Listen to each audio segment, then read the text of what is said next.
What's up, I'll take I'm gonna share the broadcast. See,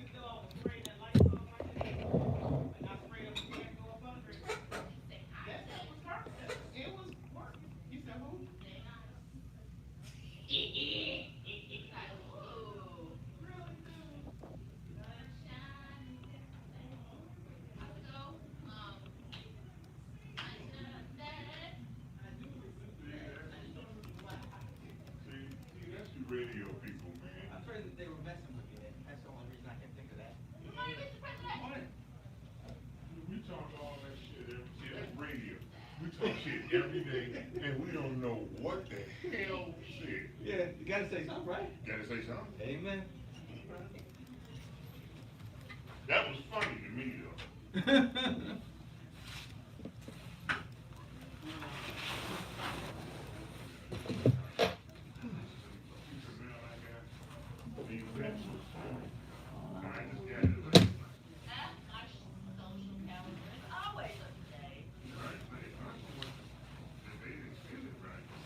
We have no way of getting our mail.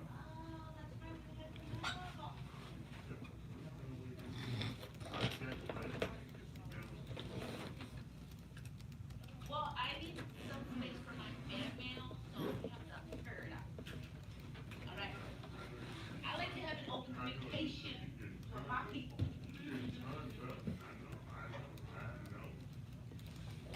You get tons. You get more minutes.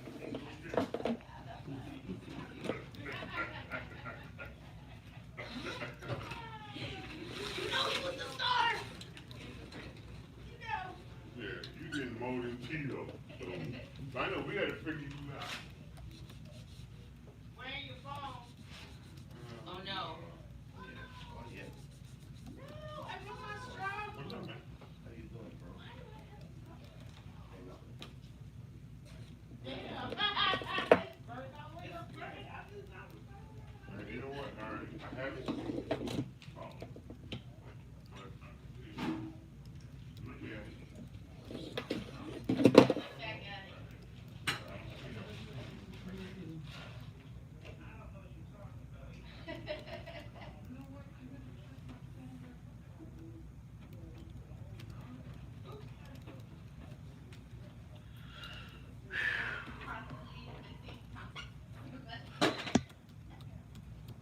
You know what? She's one of those that we fool around, having talk for a minute, and then when we talk,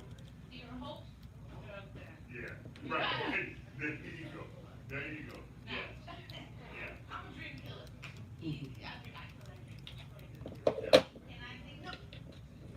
That's where she's at.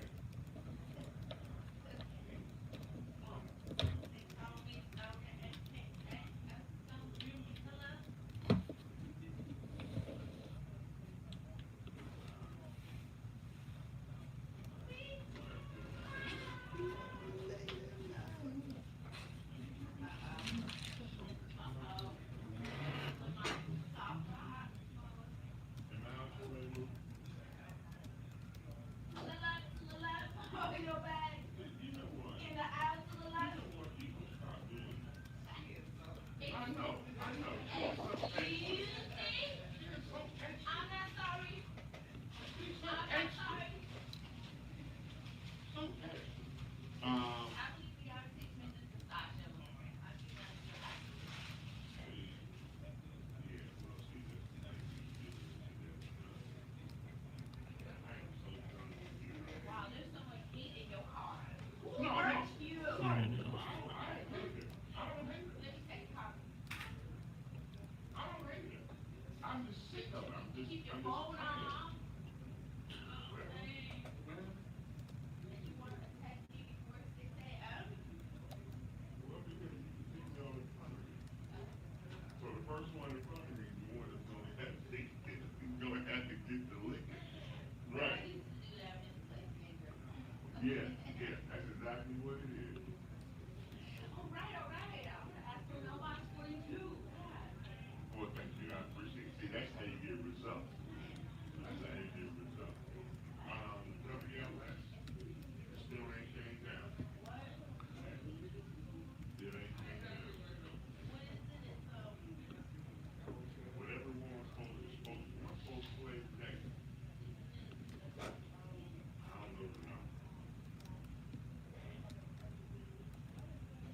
then come down on the website.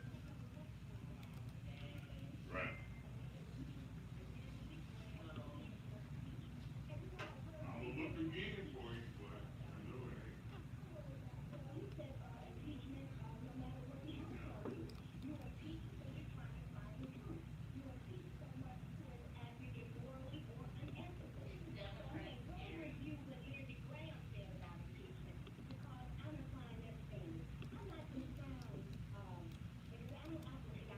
I sent the email out that it did not come down. There you go. You don't have it, you don't have it. But I did send the email.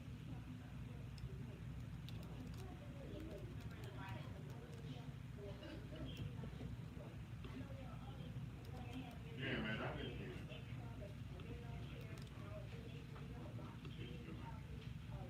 I'm off of that. I'm off of that. Hey. Actually, you know what? I was glad you said it. Yeah. People always try to say, Just even in ordinary, regular life. oh, yeah. Everybody, Everybody got an opinion on it. and they got an answer, they got your answer. Yeah. For you. You don't know what she did. I can tell you, Respect on it. I didn't give you the whole picture. What you should do.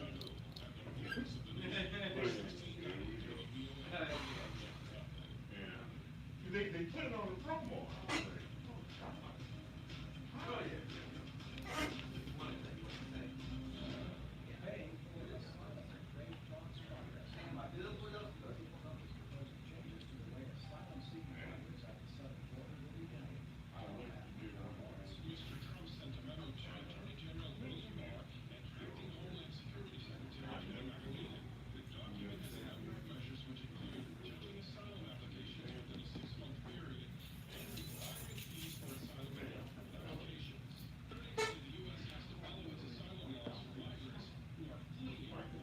I'm getting it tongue to work.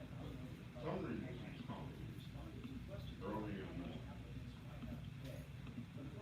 So, that's my phone.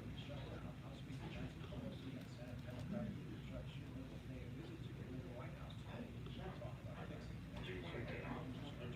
I saw it. I was on my way to work. You know what? I was in the shower. There is a general sense that we are close to a deal between the Western economies, hoping to attract that to some sort of level of normality and getting rid of the tariffs and this whole issue that's been going on for a year or so. You're right. Another synagogue shooting. But you don't bust me out. The Anti-Defamation League is releasing its annual census of attacks on Jewish people and institutions. You pay. My phone is. 1879 I don't see. anti-Semitic. As long as I got a chance.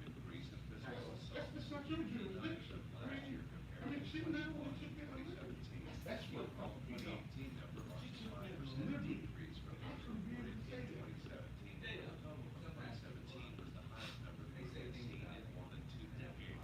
A whole lot. First thing that comes to mind. I mean, she was in a stab. You, when I call you, you need to take your phone in the shower with you. Now, I will say, I got a speaker for my phone. And I can just. Here's the one conversation I don't mind having, from machining and motor. All right, y'all, take a moment, share the broadcast. Share the broadcast, share the broadcast. Or whatever it is you want to do. If your wife needs to get you, you ain't got to. What up, Blake? What up, T. Renee? What up? Dang, Blake, you rolling for real, huh? You ready to get to 50,000 already? What's up, T. Renee? What up, Katrina Washington, Denise Russell? What up, Davis Terrell? What up, Katie? What up, Katie? How you feeling? What's up, Laverne Smith Bell? What up, Sonia Escobar? What up, Sydney Marcel? What up, Felicia Lucas Miles? What up, Cuttin? How you feeling? All right, y'all, take a moment. Share the broadcast. Share the broadcast. We got a lot cracking. Let's get this thing rocking and rolling. What's up to everybody on YouTube? Take a moment. Share the broadcast. I'll be back. I think we got some modern action going on. Y'all can't see it, but we got a little TV going on over there. Hand tied.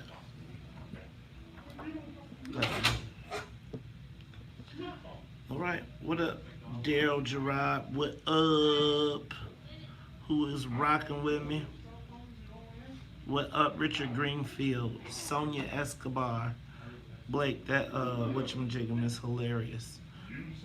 Y'all take a moment, share the broadcast, and share the broadcast. I'm about to go get me a quick coffee break, and I think I am rocking and rolling, ready to roll.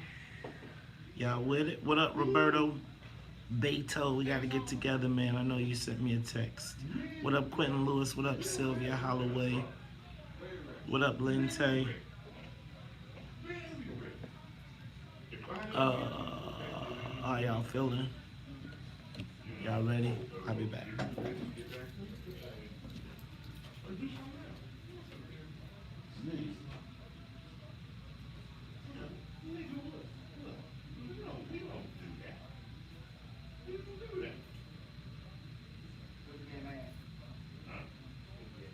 I know. But nobody understands that but us. Only a man understands it is to be a man. I can take you. What up, Mark Allen?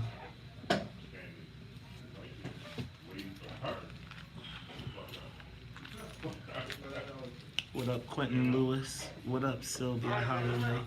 Ronald Roulette. Are you? You ready to rock? I'm ready to rock. Oh, yeah. This is the show now.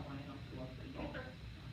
What I up? heard it, but see, they don't tell us nothing. And We don't know what we going on. We got people. why you mad, Jacqueline? What up, DB Digby?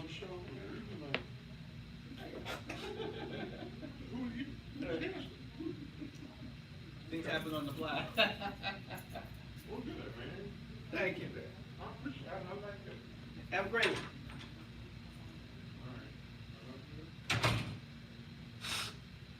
Yeah, man. Take a moment, share the broadcast.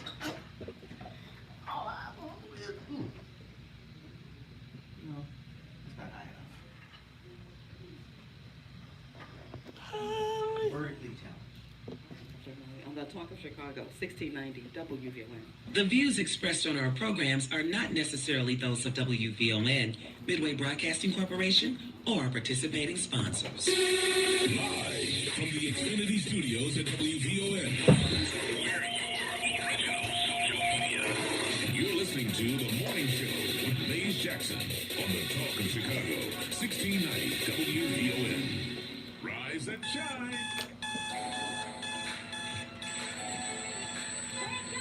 Wake up. Wake up. Wake up. Rise and shine with the WVON Morning Show. Wake up, wake up, wake up. Featuring Maze Jackson. Do you understand the words that are coming out of my mouth? Look behind. WVON Morning Show. Wake up.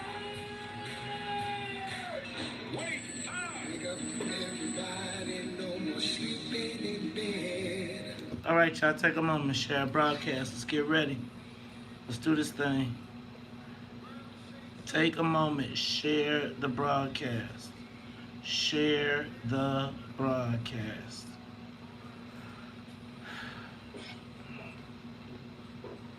Whoa. Wake up all the teachers, time to teach a new way. What up, Aunt Tanizzle? coming up, and the world is in there.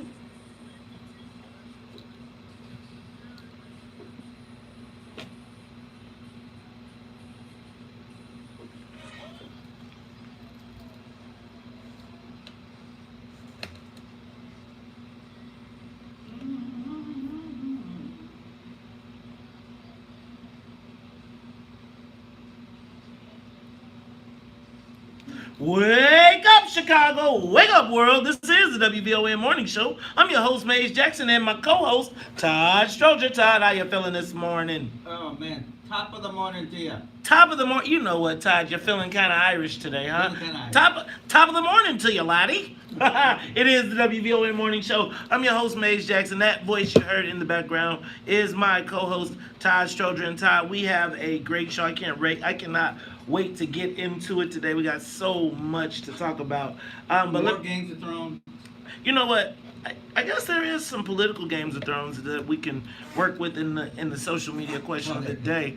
I think that I don't know if you saw this, and I'm a little bit over my skis right now, but Deb Mel lost yesterday or 2 days ago, conceded after losing her aldermanic election by 13 votes. Think about that. Can you imagine how sick that is to lose by 13 votes? But what I was thinking was... a household with 13 votes. Shoot. Now, you know what I bet there was? I know a few households with 13 votes. But here's the thing, Todd.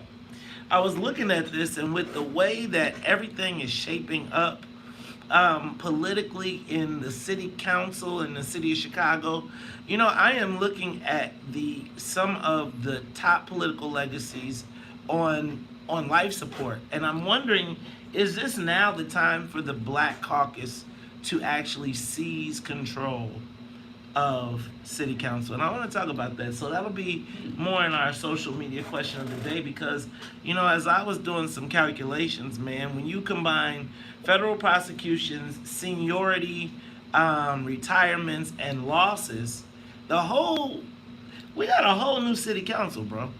It's like a whole new power dynamic, and I want to break it down a little bit, because I was really thinking about this, like, man, if there was ever a time for Black people to seize power in the city of Chicago, to not complain about Lincoln Yards, but to make our own, it would be now. 20 votes in the Black Caucus, if they can get them together, plus the Latino. Let me save it, because I'm going to do that for 6:30. But let me do this. Let me say what's up to the WVON Morning Show team. What's up to Annette Flournoy in the newsroom? Annette, how you feeling this morning? Over your skis a little bit, but I had the same thought, and I was thinking about immediately Will Calloway in the Fifth, and I thought about the recount that's happening there, and you're looking at Deb Mel. What? How many years? 40? How many years? That's a 4-decade career between her father. If you don't remember, her father was the guy who jumped on the stage and said, isn't he the one that said, the whites are still in control around here? I don't think that's what he said. What did he say? I can't remember. Oh, we gotta find it. Well, remember, this is the guy who jumped on the desk. Yeah, We gotta find that during the Harold Washington. Yeah, and that is gonna be a tremendous change. To not see a Mel or potentially a Burke in city council, that would be and not in city government, that'd be interesting. But look, that's a career. That's a lifetime. That's the retirement with the gold watch kind of situation. 44 years, and that makes me think of Alderman Harrison at 20 years in office. So. There's a change in it happening. There is a change gonna come. Now, let's remember, Deb Mel, she's the tail end of the legacy. But when you think about Dick Mel, then you go to Patty Blagojevich, who was initially Patty Mel, to now Deb Mel Bingo. Man, he had kind of a rough run after himself. But let's say what's up to the rest of the team. What's up to the Wonder Twins, Miss Sonia Tompkins and Miss Sonia Escobar? How are you ladies doing this morning? It gets up and zzz. I feel like that was the beehive. Did you hear like zzz? Uh-oh. I feel like I'm being shocked to the... Ooh, it seemed like It just seems like you've got an electric buzz going on there, but that might just be the electricity surrounding this show. Woke up that way. So how about this? Let's get this thing now. Make sure there's no malfunctions. We don't want any electrical issues. We already got one company here in Chicago with flight issues. We do not want to be part two, as in we do not want to be Boeing part two. So let's do this though. Let's get this thing to 50,000 feet and get up out of here. It is the WVON morning show. All right, Todd. So let's jump into some of the headlines. First of all, did you see this story about blackface in Homewood Flossmoor? Yeah, it's all over Facebook. It's all over Facebook. It was actually all over Facebook this weekend.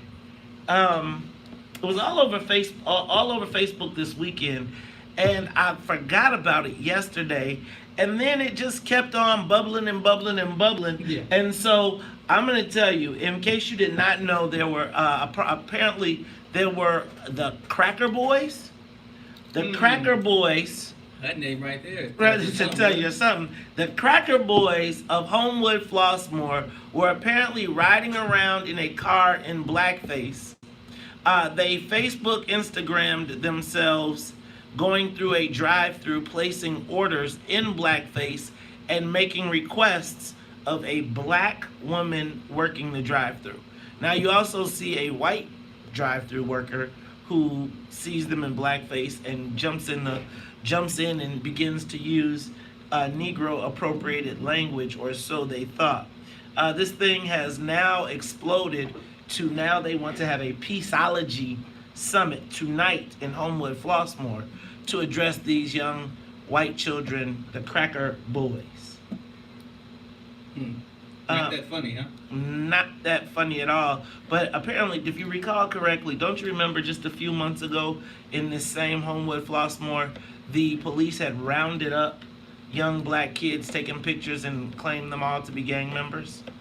Yeah. In the same suburb. So now, apparently, where these children, the black children, were going to be expelled or told that they could no longer participate, the white kids are now being protectively escorted to class. Oh, really?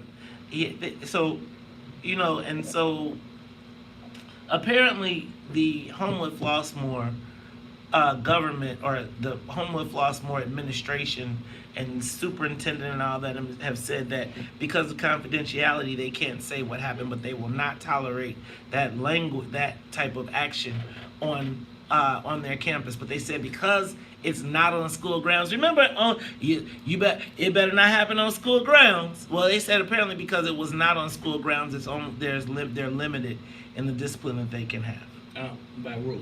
Okay, well, let me tell you about this. See, now, that's why you have not on school grounds. But I'm concerned about how I believe this should be responded to. But we're going to talk about it a little bit later, because apparently today there will be a walkout of black students at Homewood Flossmoor. I think it'll probably be more than just black students, though. I'm sure it'll be the white guys, probably some of the Cracker Boys, because apparently these Cracker Boys didn't feel like they were being offensive. They said they love black women, especially the thick ones. I think they were trying to be offensive then. No, I don't know if it was being offensive, because apparently there was a young black man in the picture, who found it funny too. Yes, and was hanging out with the Cracker Boys. See, man, I'm gonna tell y'all, there's a lot. Getting real is going too far. That's right. It's too much going on right now. I think we gotta talk about it, and so we'll talk about that as well.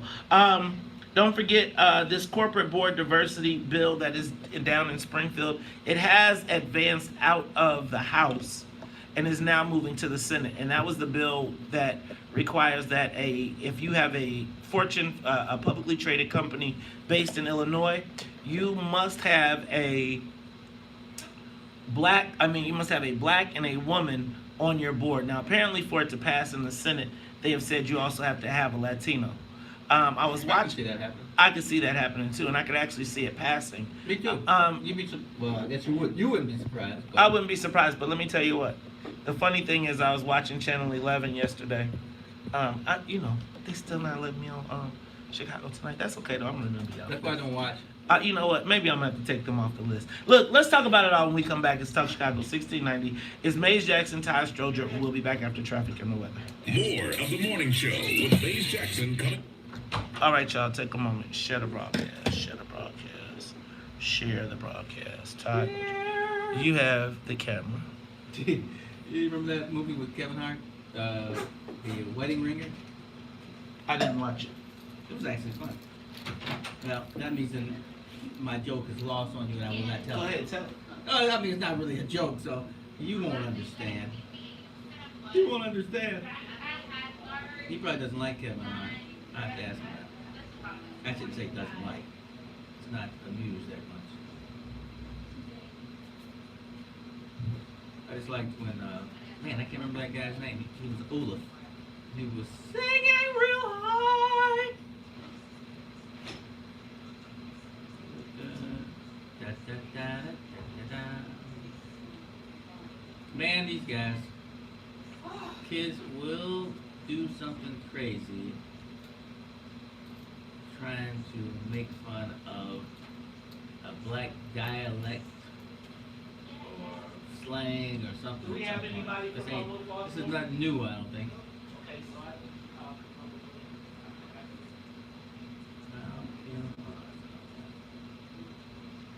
Yes. okay. It's been pretty quiet. I'm not surprised somebody didn't do something a little crazy. There ain't no cable on it, though. You expect that out of kids. Every once in a while they'll do something where you're like, what are you thinking? You still got the camera. Unfortunately, I can't believe a black guy was driving around with him. He must have been like, I can't. I'm not going to use any blackface. I'll just be part of the group. Yeah, I don't know.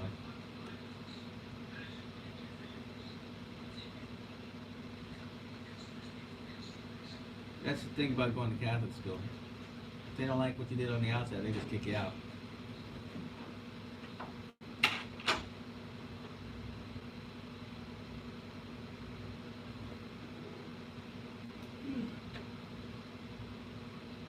I think I missed a nap yesterday.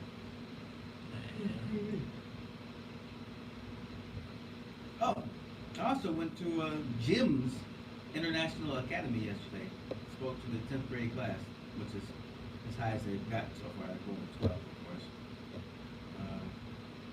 Jim's is like a private for-profit school, and it's international. It's in like 30 countries or something. I gotta look that up. But it's all over the place. Switzerland and Dubai. I'm gonna mention it when we talk about politics, because that's what I was there for civics.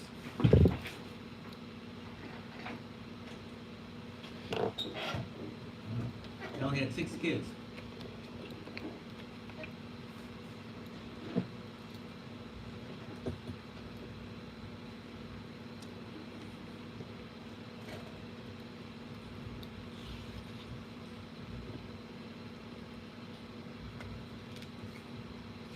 Woo!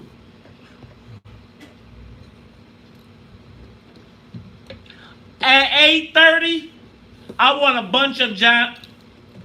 At 8:30, I want a bunch of clips, cause I'm gonna do a tribute to John Singleton. Real good time. I'm gonna try to move your mind. Can't you see? You and me sound so nasty. Get it up. Let your hanging down. We could fool around. Don't you know? I want you so. Snake me happy. Oh. Get it up.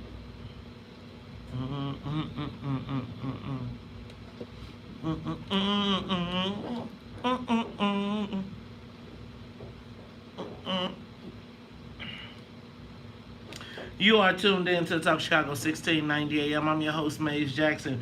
Get It Up. You know what? That is Get It Up by TLC. The original version was by Morris Day and The Time. But yeah, I can hear that. you can hear very clearly. You know what? They did a couple remakes from the Minnesota groups.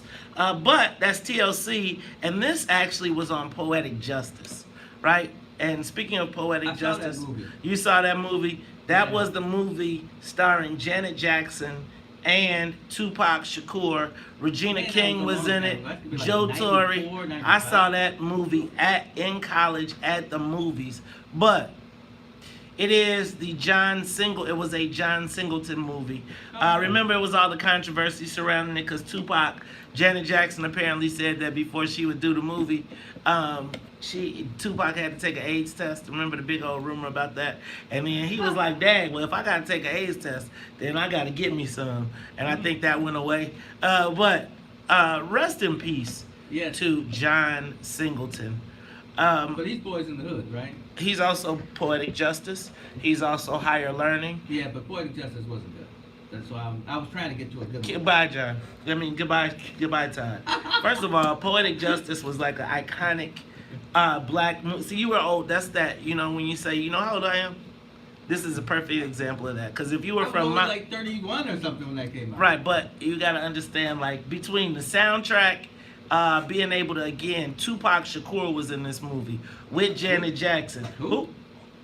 Okay, so cut Todd's mic, because he said, now, even though I am an East Coaster and I was Biggie all day, we all ran to the movie because Tupac, this is when we were like, and remember when John Singleton said that Tupac was legendary. He could be, what did he call him, like a James Dean? He said he could have been the next James Dean, but you know what, as I was That's what happens when you die young. That makes you James Dean. And I think that may have been it. But let me just tell you, Boys in the Hood, I will never forget when Ricky ran down the alley. And I just remember Cuba Gooding Jr. looking at him, Ricky!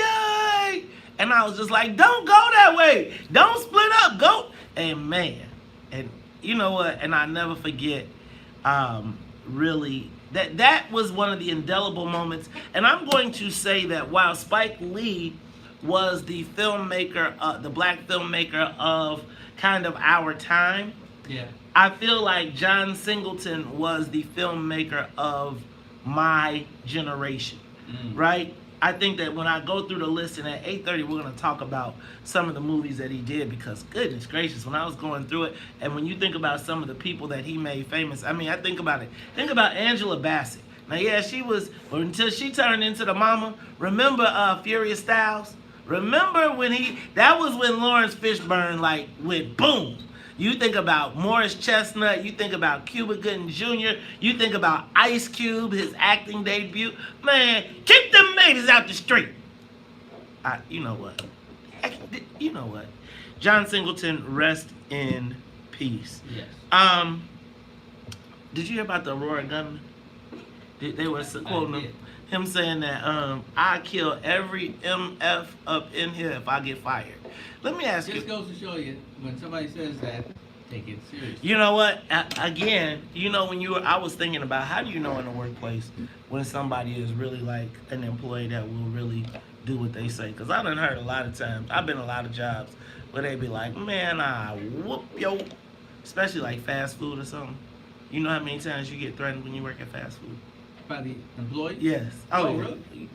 Trying to. Okay, so I'm gonna tell you, the best job and the worst job I ever had in life was to manage a McDonald's and a Burger King. I managed a Burger King on a college campus, and I used to have to close on a Friday night. Now, the employees and the staff were typically people who were residents of the town, not college students, but the patrons. How did they feel about you? They were in between, right? But then, because I had a on-again, off-again relationship with the town. Because, sometimes I was a townie, sometimes I was a student. So I had an on-again, off-again relationship. But let me tell you, when you, on a Friday night, told one of the guys, who really didn't want to work, but they had a job that the judge told him he better be working, or he was gonna have something. You say, "All right, Rollo, your job tonight at 12:45, at 1:32 p.m. after all the bars have closed and there are a bunch of drunk white college students, is to go clean the bathrooms." Ooh. You want to talk about getting a, you know what? And when a mug say, "Man, I kick you," you have to be like, you have to stand there and be like, "No, you're not." But how do you know when you got it? Because I have seen some managers and some employees that have, like, the manager was like talking smack, and the next thing you know, the employee was like, "Take this job," and oh, Oh, God. and you know, you be like, "Oh, you got knocked up." I done seen it, cause you know, like, yeah, I used to know all the white managers who used to get the white shirt, who used to be on the cook line, and then they get a white shirt, and then they want to talk crazy to the people they used to work next to, and they used to just not be. Yeah, it's gotta be hard. Yeah, it's tough. It is tough. So I just want to know, how do you know when your workplace employee makes a threat? Should you watch out for it? You know what else I did not? Sonia, I need you to get her name. But the cell phone shooting, the woman at the store who was at the counter purchasing a cell phone this weekend for her son for his 12th birthday, and she was killed by a stray bullet. Oh, yeah. Can you get me her name? I just was completely, wow. I mean, just like, oh my God. Talk about not, how do you have, you know what I mean? Like, are there certain places out in the city you just don't go? Hello. You know what I'm saying? Like, but like, when you can't go to, they said that the guys were standing on the corner having a shootout across, so people saw them shooting at each other and a random gun. Yeah, but that random gun violence is spilling all over at least the south side. I guess it doesn't really happen much on the west side. I told you right down the street from me at the Dunkin' Donuts, it's shooting across Stony Island. Man, you know what? And so, speaking of that, her name was Candace Dickerson. Our prayers go out to the family of Candace Dickerson, and particularly her children. Because imagine they were in the store all together. She was talking, and then she just dropped from the. Can't imagine, huh? Just can't imagine that. Which is probably why Lori Lightfoot is, for the first time in recent history, having a meeting with the federal, local, and state and county authorities regarding the violence this summer. It'll be interesting to see how does this summer roll out with a new mayor and an old guard. Will they change it? Candace Dickerson, 36 years old. Oh my God. Look, y'all, we'll be back after traffic, news, and the weather. When we come back, it'll be time for the social media question of the day.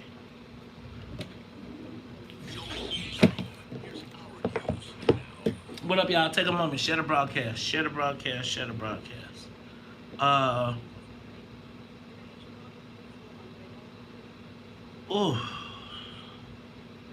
right, who's rocking with me? What's okay, where am I at?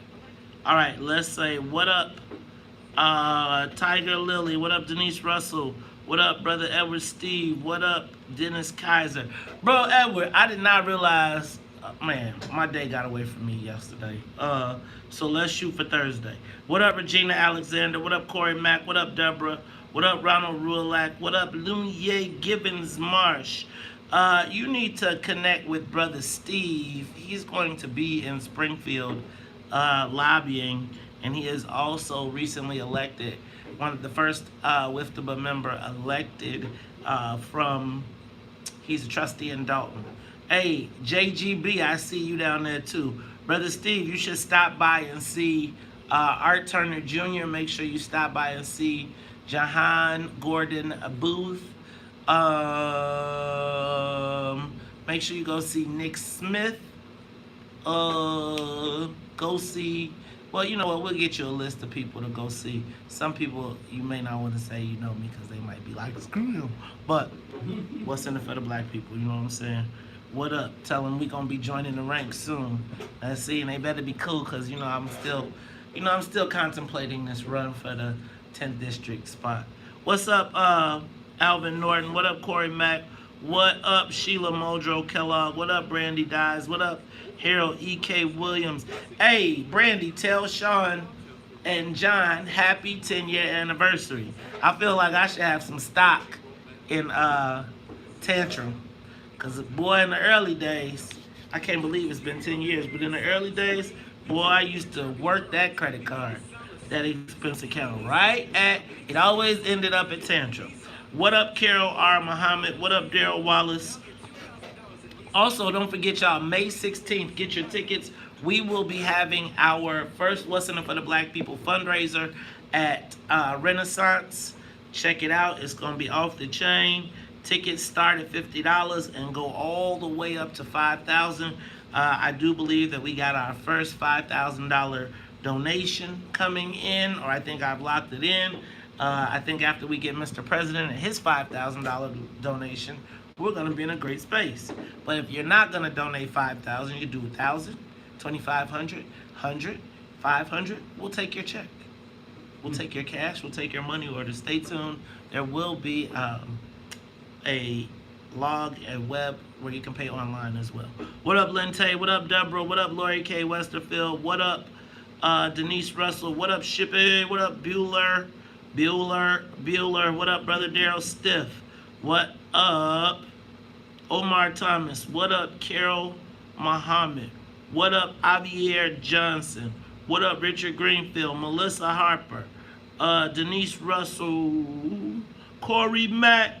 All dressed in black, with silver buttons, all down. Oh, well, his name is Corey. Man, I can't believe you know that. What? Miss Mary Mack? Yeah. Maybe you jump a little. Is this us? Oh. Miss Mary Mack, all dressed in black, with silver buttons, all down her back. She asked her, what was it? She asked her mother to, well, I can't remember the rest of it. You remember this one? I couldn't even jump. Remember bubblegum in the dish. How many pieces do you wish? How about eeny, meeny, miny, mo, catch it. Oh, we used to say catching him by his tongue. If he holler, let him go. Eeny, meeny, if he holler back. Let's see. Remember your mama, your daddy, your grease granny got holes in the pan, got a big behind like Frankenstein, going beep, beep, beep, that's Sesame Street. Remember that? When somebody say your mama, somebody say your mama, you be like, your mama, your daddy, your grease granny got holes in the pan, got a big behind like Frankenstein, going beep, beep, beep, that's Sesame Street. We used to think we was so fresh.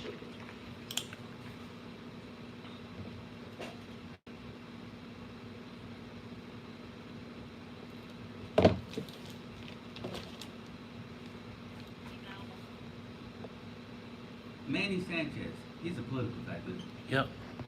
Why? What about him? Oh, he's just on this gym's advisory council.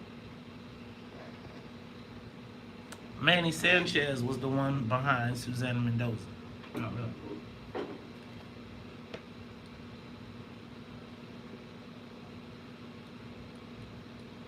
15 cents to see the elephant jump over the fence. What other ones did you do? Remember the Ricky Tikky Tabby? What was it? Ricky Tikky Tabby sitting on the fence trying to make $1 out of 15 cents. He missed like this.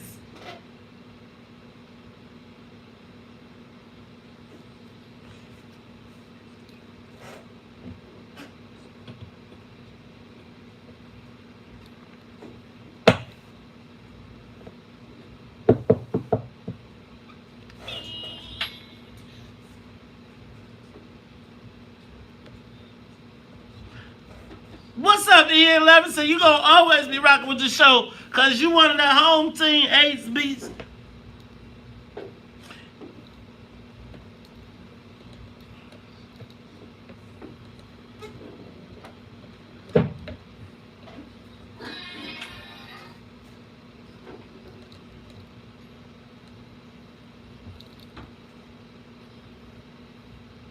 You are tuned in to the Talk Chicago 1690 AM. All right, y'all. I got to let y'all know it's this Thursday, May 2nd at the Black Box Theater at Kennedy King College. That's right, 740 West 63rd Street. It's the third film in our WVON Heritage Film Series. It's the critically acclaimed and surprise breakout film, The Hate You Give, starring Chicago's own Common and featuring George Tillman. It's the story of how a young woman faces her truth after witnessing her best friend's death at the hands of police. Sound familiar, y'all? Well, it's hosted by Perry Small, so make sure you come for the movie and stay for the host discussion and post-show and for the following the screening. Now, admission is only $8 or free if you have your $25 movie pass. Visit WVON.com for WVON's Facebook page for advance tickets. That's right, y'all. It is the Heritage Film Series. Do not miss it this Thursday night. Our own Perry Small is hosting The Hate You Give. Arr! Hate. Arr! You know, they be saying that about me sometimes. They say I give hate. You a hater? They say sometimes the hate I give, it just radiates. But I'm going to tell you, Todd, it's not hate, man. It's just a desire to see black people. I just got a burning sensation inside of me that just makes me want to make sure that black people assume the power. Well, after seeing Avenger, man. After seeing Avengers, I don't know if I want to be the Hulk anymore because he got soft. Wait a minute. He got soft, man. He was not wearing glasses. Don't be messing up the movie. Wait, hold on. I mean that the Hulk got soft. I mean when he wouldn't even. Okay, I tell you, I'm not. Maybe Bruce Banner. No, man, it's always soft. See, man, it's like I was telling my son, I think I'm gonna make him watch the original Hulk, Incredible Hulk with Lou Ferrigno, so he can learn to understand and appreciate how good he has it now. Cause I remember when we used to sit down. We used to sit down every Friday night and watch the Hulk, and you couldn't tell us nothing. And then you look at that now, and you be like, really? I should make you watch the original cartoon version of the Hulk. I did watch that. You saw the one with the Hulk, Thor, who was it? Captain America, and Iron Man. The Avengers? They used to have their own separate things. See, this is like probably the late '60s. Okay. And they came with their own little song. I remember that's like Spider-Man. No. Spider-Man. I remember the Iron Man song. I remember that. He's the coolest cat. Yeah, the heart of steel. They played that. Oh, you know what? I think they redid those and played them all. Those were like the after-school cartoons.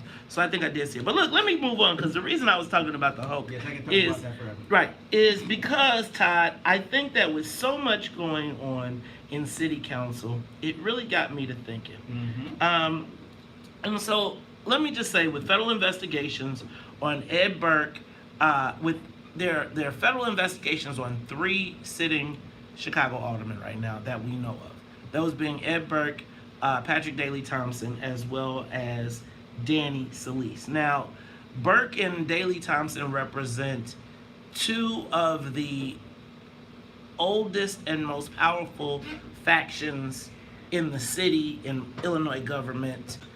You name it, they got a legacy. Yes. Then you combine the fact that Deborah Mell, who took over her father's seat after he had held it for almost 3 decades and was the continuation of a 40-year legacy. Mm-hmm. When you think about Margaret Lorino leaving City Council after having a member of her family on the board since City Council was originally,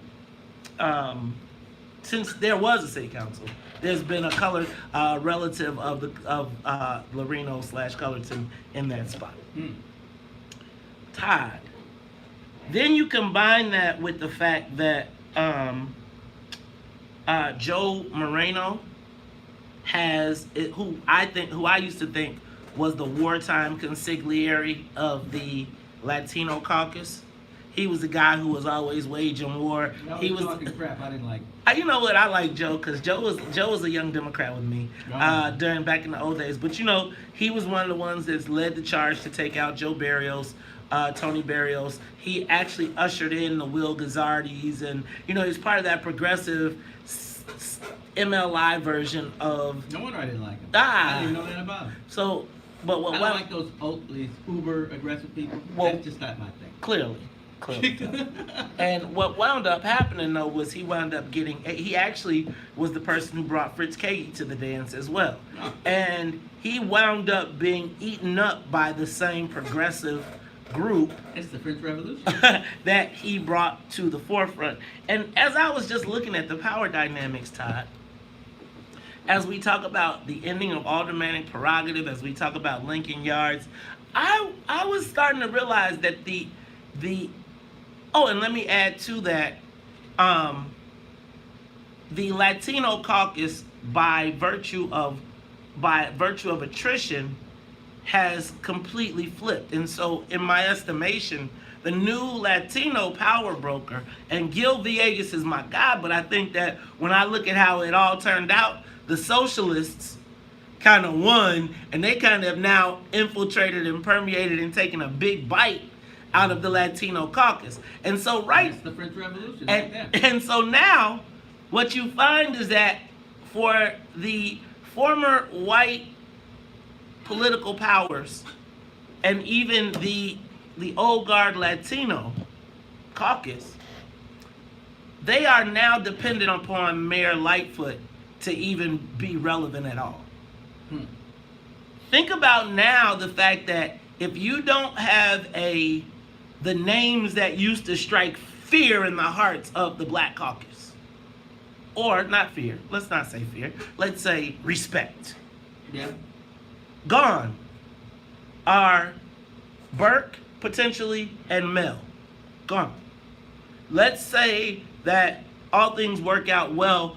Daley Thompson is one of the lowest seniority having aldermen. He's only been in one term. That never had anything to do with anything when it came to The 11th. mayor to decide who was going to be like committee chair.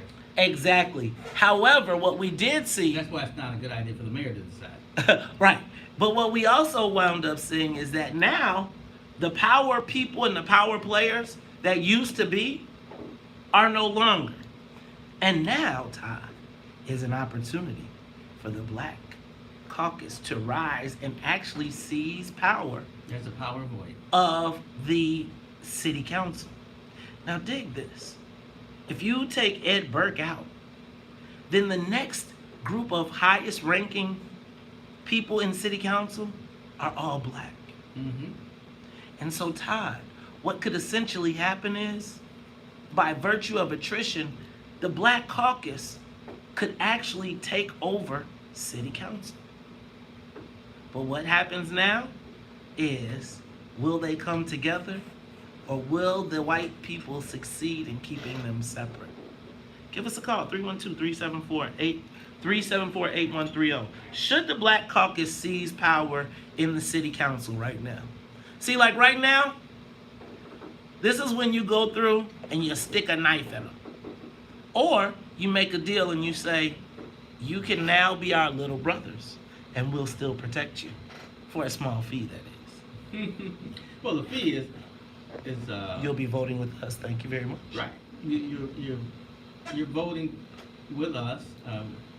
We will take a big spot, and then you'll have spots. And like I said, our door is open. So, Todd, am I crazy? Or is this now an opportunity? Crazy like a fox. It is now an opportunity for Black people to seize power. Give us a call, 312-374-8130. Should the Black caucus seize power in the city council? I'm going to tell you, Todd, right now, everything is in a state of flux. And as my man Littlefinger said, chaos is a ladder. So right now, as the white folks are saying, hey, we should get rid of aldermanic privilege. Well, do you really want to give away aldermanic privilege when you now have the opportunity to force your own Lincoln Yards? You see, y'all, we have to recognize our position and seize the power when we have it. So I want y'all, let me just say this to the Black community. Right now, we have the ability to control everything in our future. All of it. From the city to the county, to the state. There is nobody in higher positions than black people right now at every level of state government. We could be Atlanta. But we have to not be scared. Give us a call, 312-374-8130. Should the Black Caucus seize power in the city council? We'll be back after traffic and the weather. Is Littlefinger part of Game of Thrones? Huh? Littlefinger part of Game of Thrones? Yes. Figured. He is the most crafty. He is the practitioner of the dark arts of politics for real. Like he is the, hey, you gonna have to sleep with him. You're gonna have to marry him. You're gonna have to kill him. So he's putting it all together. Yeah, well, he got put together though. His craftiness got him killed. Oh, that can happen too. Yeah, sometimes you're so crafty, you have to go in a very violent manner. That doesn't surprise me. But, you know, Maze is right. That's the problem really with the Black Caucus as I see it. They don't have someone who makes plans and says, you know, this is the time for this.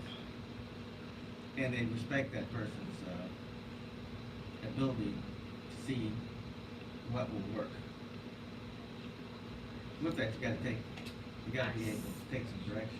For your 8:30 segment with John Singleton, that man made so many movies that I had no idea Right. he made. So I sent that to you because what they're doing is honoring him and giving free streams to all his movies. So I sent both of you all a list of all his movies. We had a caller call up here. People think Kumar. You know who Kumar is? Is he a regular caller? Kumar or Kubla? Brother Kubla. It wouldn't be Kubla. It wasn't Kubla. Too old. It wasn't Kubla. Okay. But the other one, he was such a jerk. Why Maze can't talk about Rosewood? He made Rosewood. Fool, I got it on my But list. this is what I told him. I said, he just mentioned it, and at 8:30, we're going to talk about John Singleton. And well, do you understand what I'm saying? No, I do not. I don't. And you mentioned it too. Tell him, my producer. Y'all be calling up here talking that smack. It's gonna be a problem. No, so I said, you just call back at 8:30, and we'll talk about all that. He was just making mention of what he's going to do throughout the show. Yeah, I yeah. don't Yeah, You know, people just wanna- personally. Yeah. Why y'all don't want to talk about it now? Cause motherfucker, it's my show. How about that? What's up, y'all? Take a moment to share the broadcast. How y'all feeling this morning? Who rocking with your man, Maze Jackson? Y'all don't want no parts.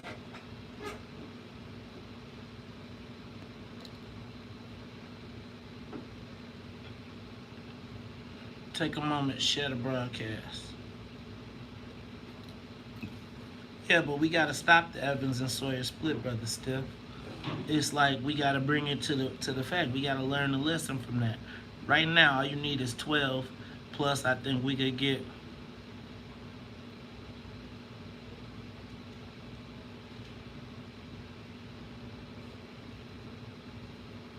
Ooh, Patrick, I'm looking at your list.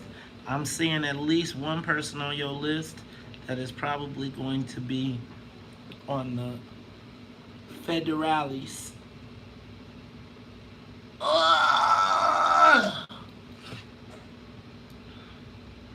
All I'm saying is, can you see it? But if you can't see it, if you can't envision it, right? Maybe right now they can hear it and see it. And so, like, my thing is, maybe we should encourage them to get together, not beat them up until they don't. I'm wishing on a star to follow where you are. I'm wishing on a dream. Todd Stroger.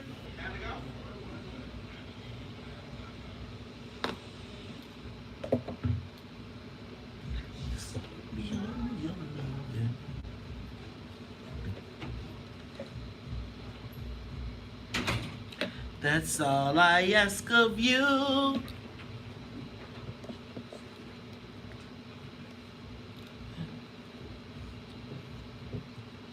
Man, when I first saw this, kissing you is not a win for me. Tyra Banks in this video, in this movie, must have desires. What was the movie? Higher Learning. This was Ice Cube, Quince, Omar Epps, Tyra Banks movie debut, Busta Rhymes. Yeah, I missed it. This Michael Rappaport was in this movie. Remy, the crazy white supremacist. It was about coming of age in college. That's all I ask of you. To put you in the line. I gotta tell you exactly on my mind, girl. You are tuned into the Top of Chicago 1690 AM. Hey, y'all, let me let y'all know. Today's music selections will be all John Singleton. That one is from Higher Learning. Was it Tony, or was it just Raphael Sadiq? It was just Raphael Sadiq. This was after Tony broke up. But Todd, we are asking the social media question of the day. Todd, should the Black Caucus seize power in city council right now? I am telling you that the fear of a white planet in city council is essentially over. And I think that the boogeymans in them and the I think we have seen kind of the wrap up of, we're seeing the fall of the Irish Empire. Can we call it that? But this was inevitable because, as you know, Burke, Madigan, what's the other guy? Daley? No, whose daughter? Mel. Their wards are excuse me, Hispanic. So generally, when the person who's holding that power leaves, the next person loses very quickly. And so, Todd, I guess my question now is, is this now the time for the Black Caucus to seize power? See, because I feel like if we don't seize it now and exercise it and put it down and put a smack down right now, the next thing that we're going to look up is it's going to be the Latinos who are, because right now, with 20 votes in the city council, we could probably still control that map.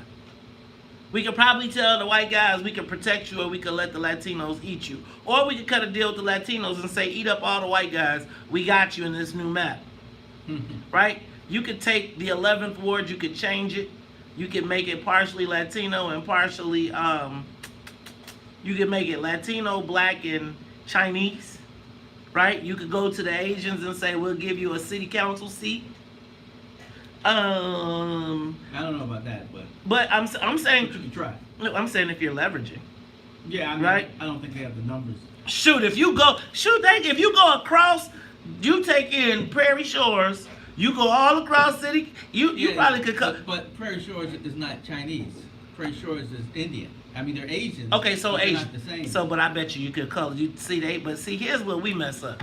See, when it's time to team up, they team up. They be like, when it's convenient to be Asian, it's the Asian American Association. When it's time to be Indian, they be the Indo whatever. When it's time, but again, Todd, I'm saying right now, can we put it together?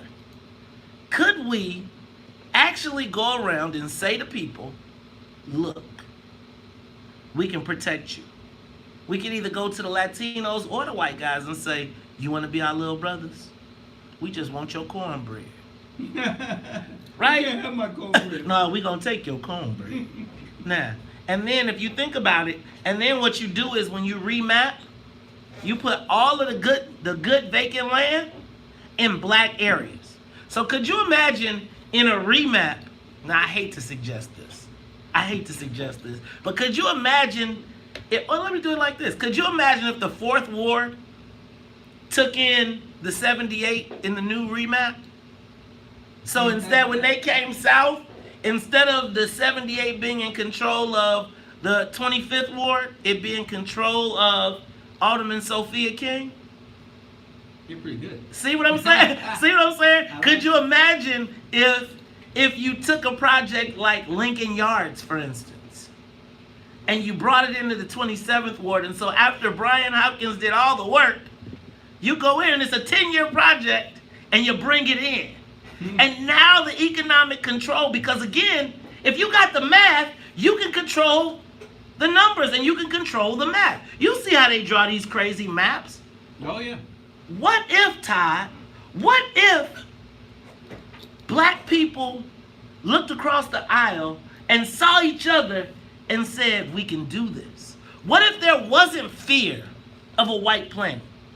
What if all of the times and all of the people that were benevolent to us, we decided whether we were going to be benevolent to them? Todd, I'm telling you, the time to take the power is now. We can control the 50 kingdoms. Because not unlike Westeros, there's only 7. Here in Chicago, there's 50 wards. But with 20 black and taking the cornbread of some of our smaller allies, Todd, we could rule it all. We could change the way the pie is cut. And instead of taking 20%, we could take 80 and pass out the other 20. I'm telling y'all, now is the time. Let's seize the power. It's the WVON Morning Show. I'm your host, Mace Jackson. Todd Stroger. We'll be back.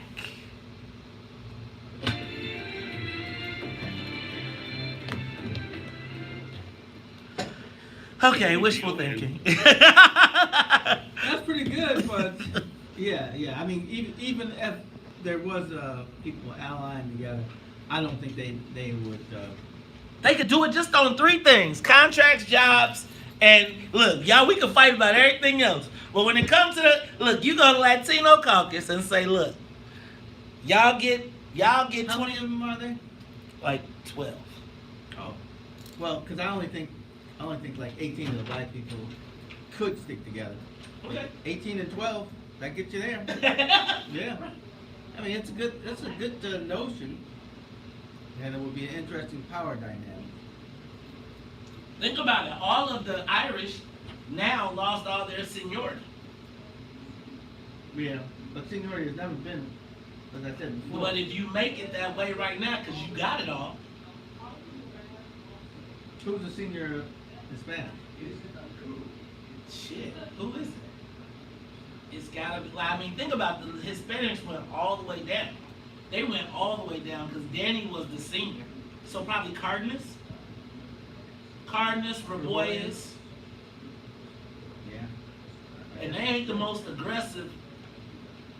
No, they're not. And I think Cardenas got a section in that federal report. A section. That doesn't sound good. Let me get the key back. Man, I mean, that's a great idea to put a coalition together like that and divide things the way you want, and I mean, seriously, be think about part it. of the Think dynamic. about if y'all was like, I wish people would just let me just do me and stop Let me being. quickly say that when I think must be the 1990s, early 90s, and they were doing the map over. The independents drew a map that completely carved my Albany out of the war. So maps are done for the winners. So I'm with you. Whoever the winner is, they get to do what they want. So I'm telling y'all like this: if we was some G's, what you would do is you would sit down, you would take the 78, right? And you take the big, you can leave a little piece, a little sliver. And what you could do is and I don't want to do this, but you could take the 78 and you could give Sophia King a part of it. You could give Pat Dowell a part of it. That forces That's probably the best thing to do. that forces the billionaires to have to talk. Now the problem is if they waffle, right? But if they both was like, all right, you know what? You gotta have 90% participation. and you got to deal with 2 black aldermen on the biggest project on the south side. Take it out of, because right now it's all in the chairman of zoning. So now you give them leverage for jobs and contracts. You go. But it's in the 25th ward. The 25th ward is has an Hispanic. Right, but it's vacant land. So because it's vacant land, it counts against no numbers. So all you're doing is saying, Yeah, but that's part of your that's part of your team. Remember, you're teaming up with the Hispanics, so. And it's not that Hispanic though. Oh well, you could, but you could give that because the Hispanic that would have it right now has no seniority, none.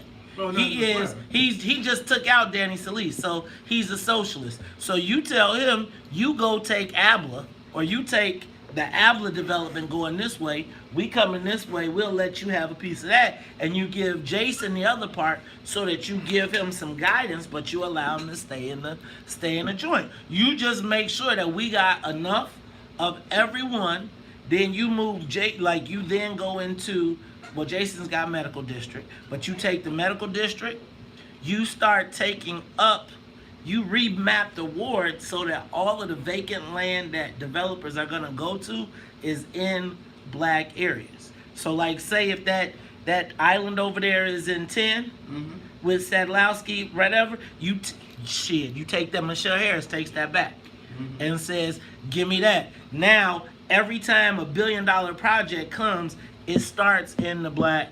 Now, if they have an agreement amongst each other that says, we gonna chop up the jobs, you say we're gonna do community benefit agreements. We have no problem doing community benefit agreements because we're partnering with the people to provide the community benefit. Right. And so if you did that, like we could really take the money, the power, and everything, and then you tell all the rest of them, you get what we left. Just like we've been living for the rest of the last. But I guess I be thinking too much, huh?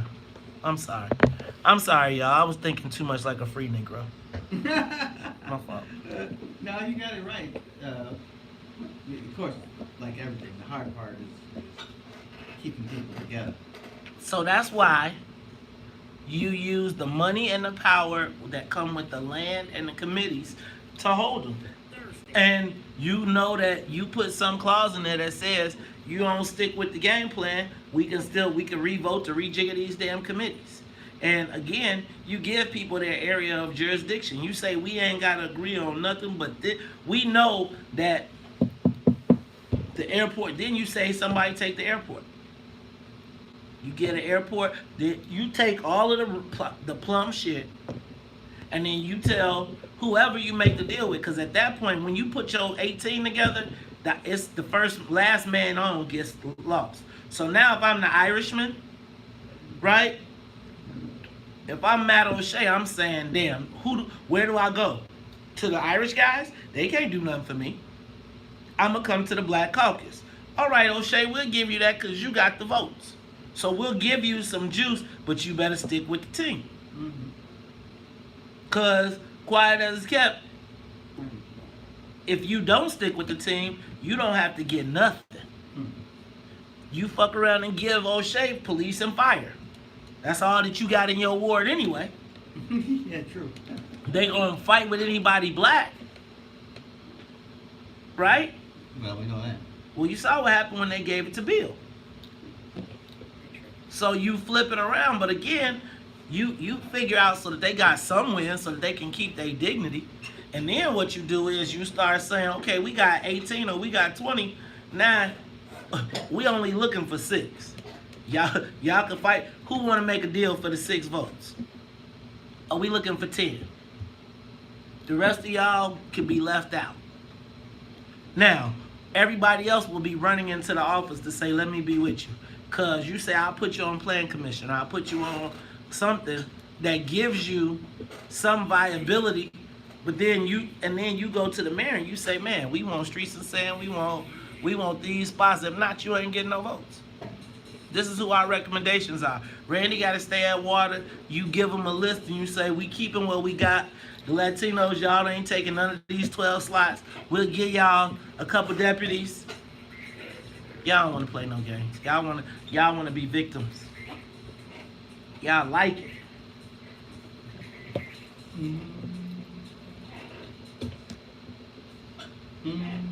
I'm sorry, y'all. I'm a political assassin. I want back in the game. Put me in, coach.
You are tuned in to the Talk Chicago 1690 AM. I'm your host, Maze Jackson. Got my man, Ty Stroger. But y'all know how we do at the top of the hour. Gotta say what's up to the WVON morning show team. Gotta say what's up to Annette Flournoy in the newsroom, as well as the Wonder Twins, Sonia Tompkins and Sonia Escobar. Hey, I want to let y'all know, do not forget it is the WVON Black Heritage Film Series. It is this Thursday, May 2nd.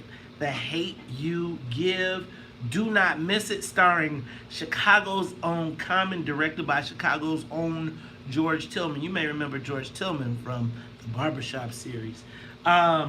It'll be at the Black Box Theater located at the Kennedy King College, 740 West 63rd Street. Admission is $8. Free if you have your movie pass. Go to WVON.com or the WVON Facebook page to make sure that you get your tickets. Y'all get y'all tails in there because you're going to want to see the movie. But plus, Perry Small is going to be there for the post-show discussion. You do not want to miss it. The Hate You Give, this Thursday night, Kennedy King College. All right, y'all. I was asking a social media question of the day. Very quickly, should the Black Caucus seize power in the city council? Todd, you haven't said much. I feel like I'm kind of crazy. Am I just having wishful thinking? I just feel like if we got, let's say you're not gonna get, because I'm gonna tell you, this is also the time in these, with all of these, with these numbers, where self-interest could usurp the group interest. But I feel like if you could get the Black Caucus together, and let's say you only got 18 of the 20, right?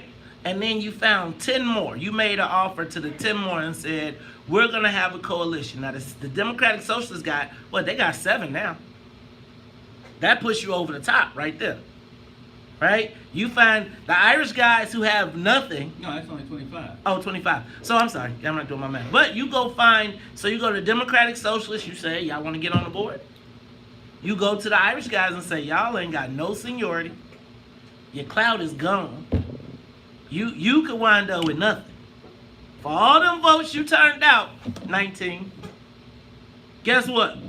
We still got the votes inside council. Now you want to get with the program? We'll give you police and fire.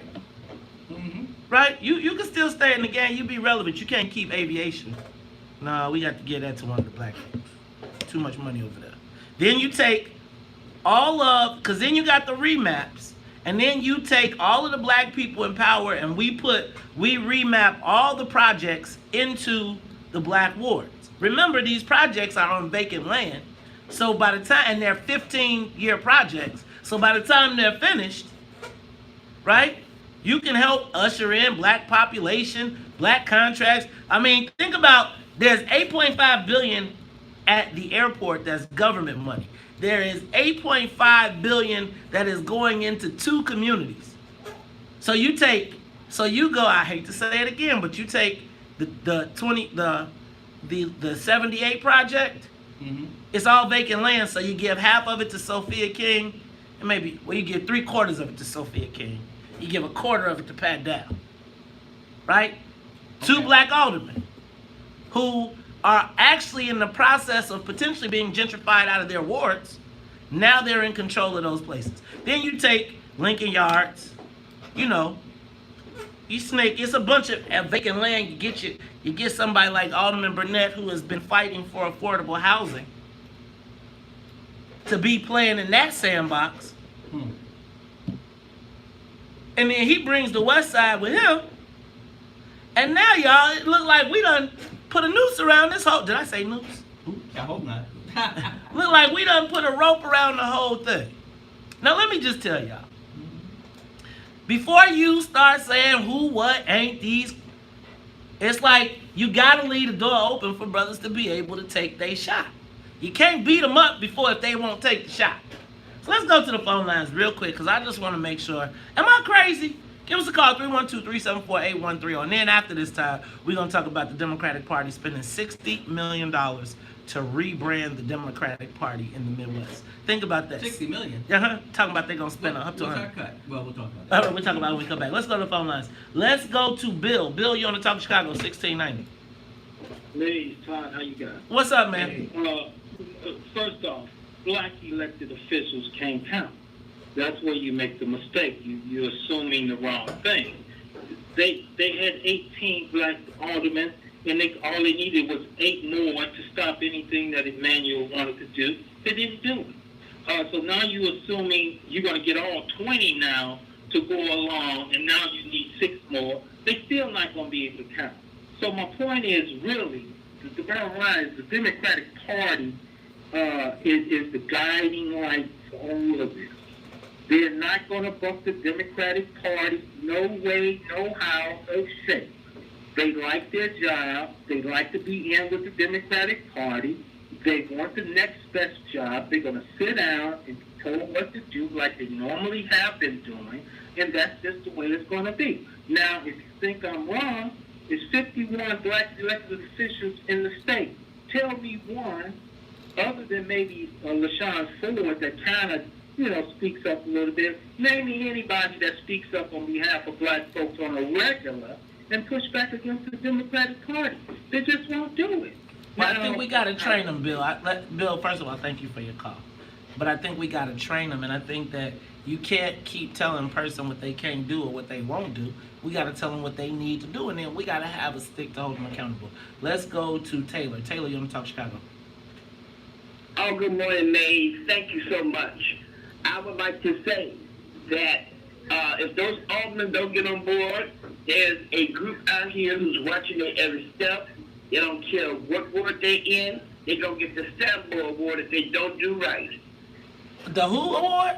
Sambo. The Sambo. Dang, not the Sambo Award. Oh, Lord. Okay.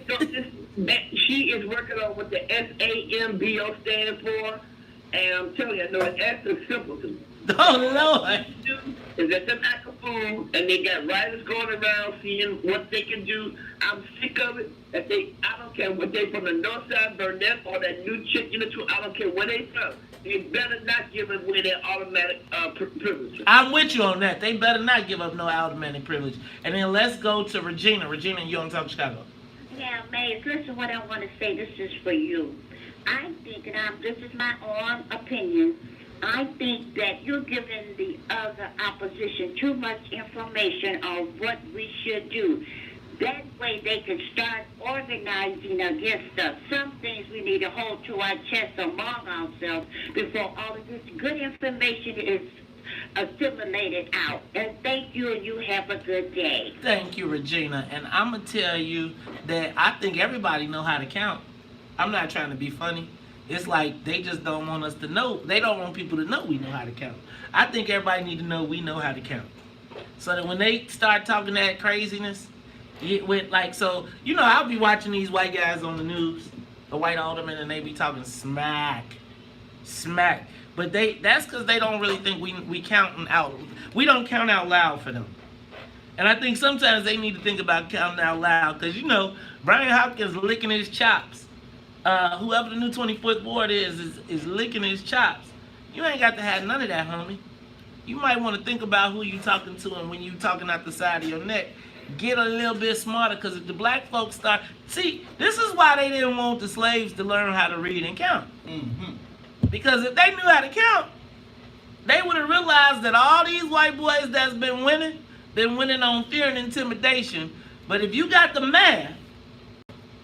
math ain't never lied. It's the Talk of Chicago 1690. When we come back to we're going to talk about this $60 million the Democratic Party is planning on spending in just the Midwest to rebrand the party. To tell us what does it mean to be a Democrat. What does that mean for black people? We'll talk about it all after traffic and the weather. More of the morning show with Maze Jackson coming up. Todd. That was interesting about you telling too much. You think I'm telling too much? I'll tell it here. Todd, your chicken. Jam. Oh, jam. Daddy, jam for me, yeah. All right, I'm going to tell you that our people, I say it here because they probably would never discuss it with me. Right? They're going to be like, so the premise always be like, you mean the people... The people that need to do it.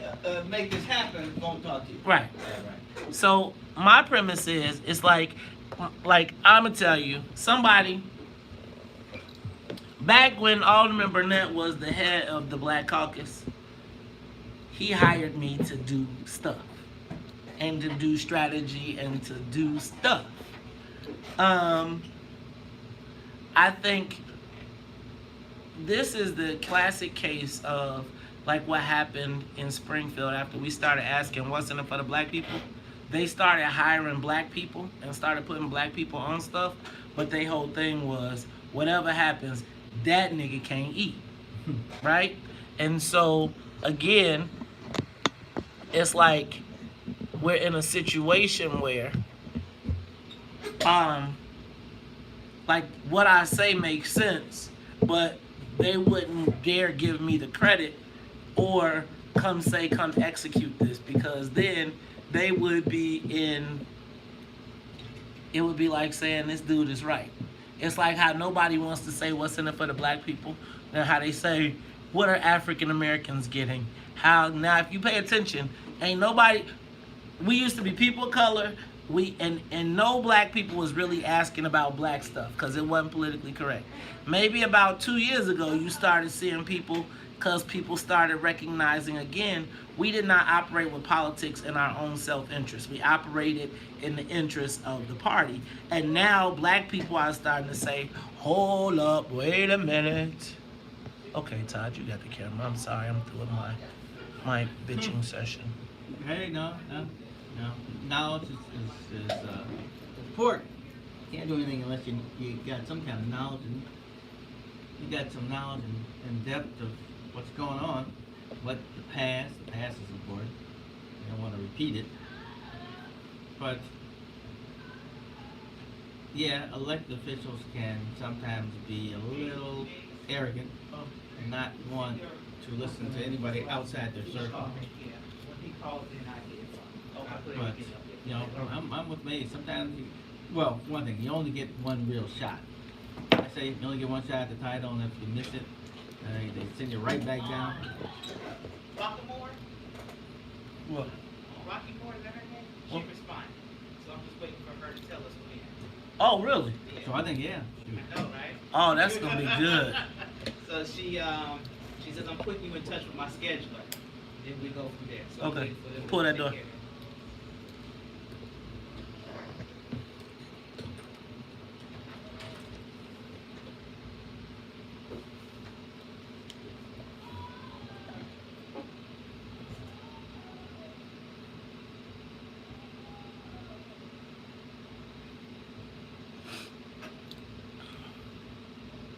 Then I still been stripped and hypnotized.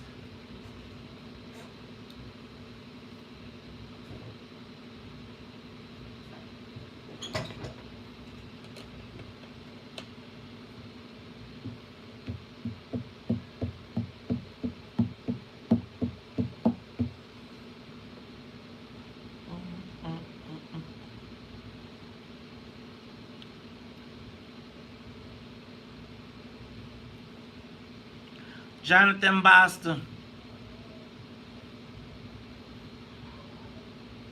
I want them to put me in, coach. Okay. Found myself didn't right. Well, all right. Well, okay.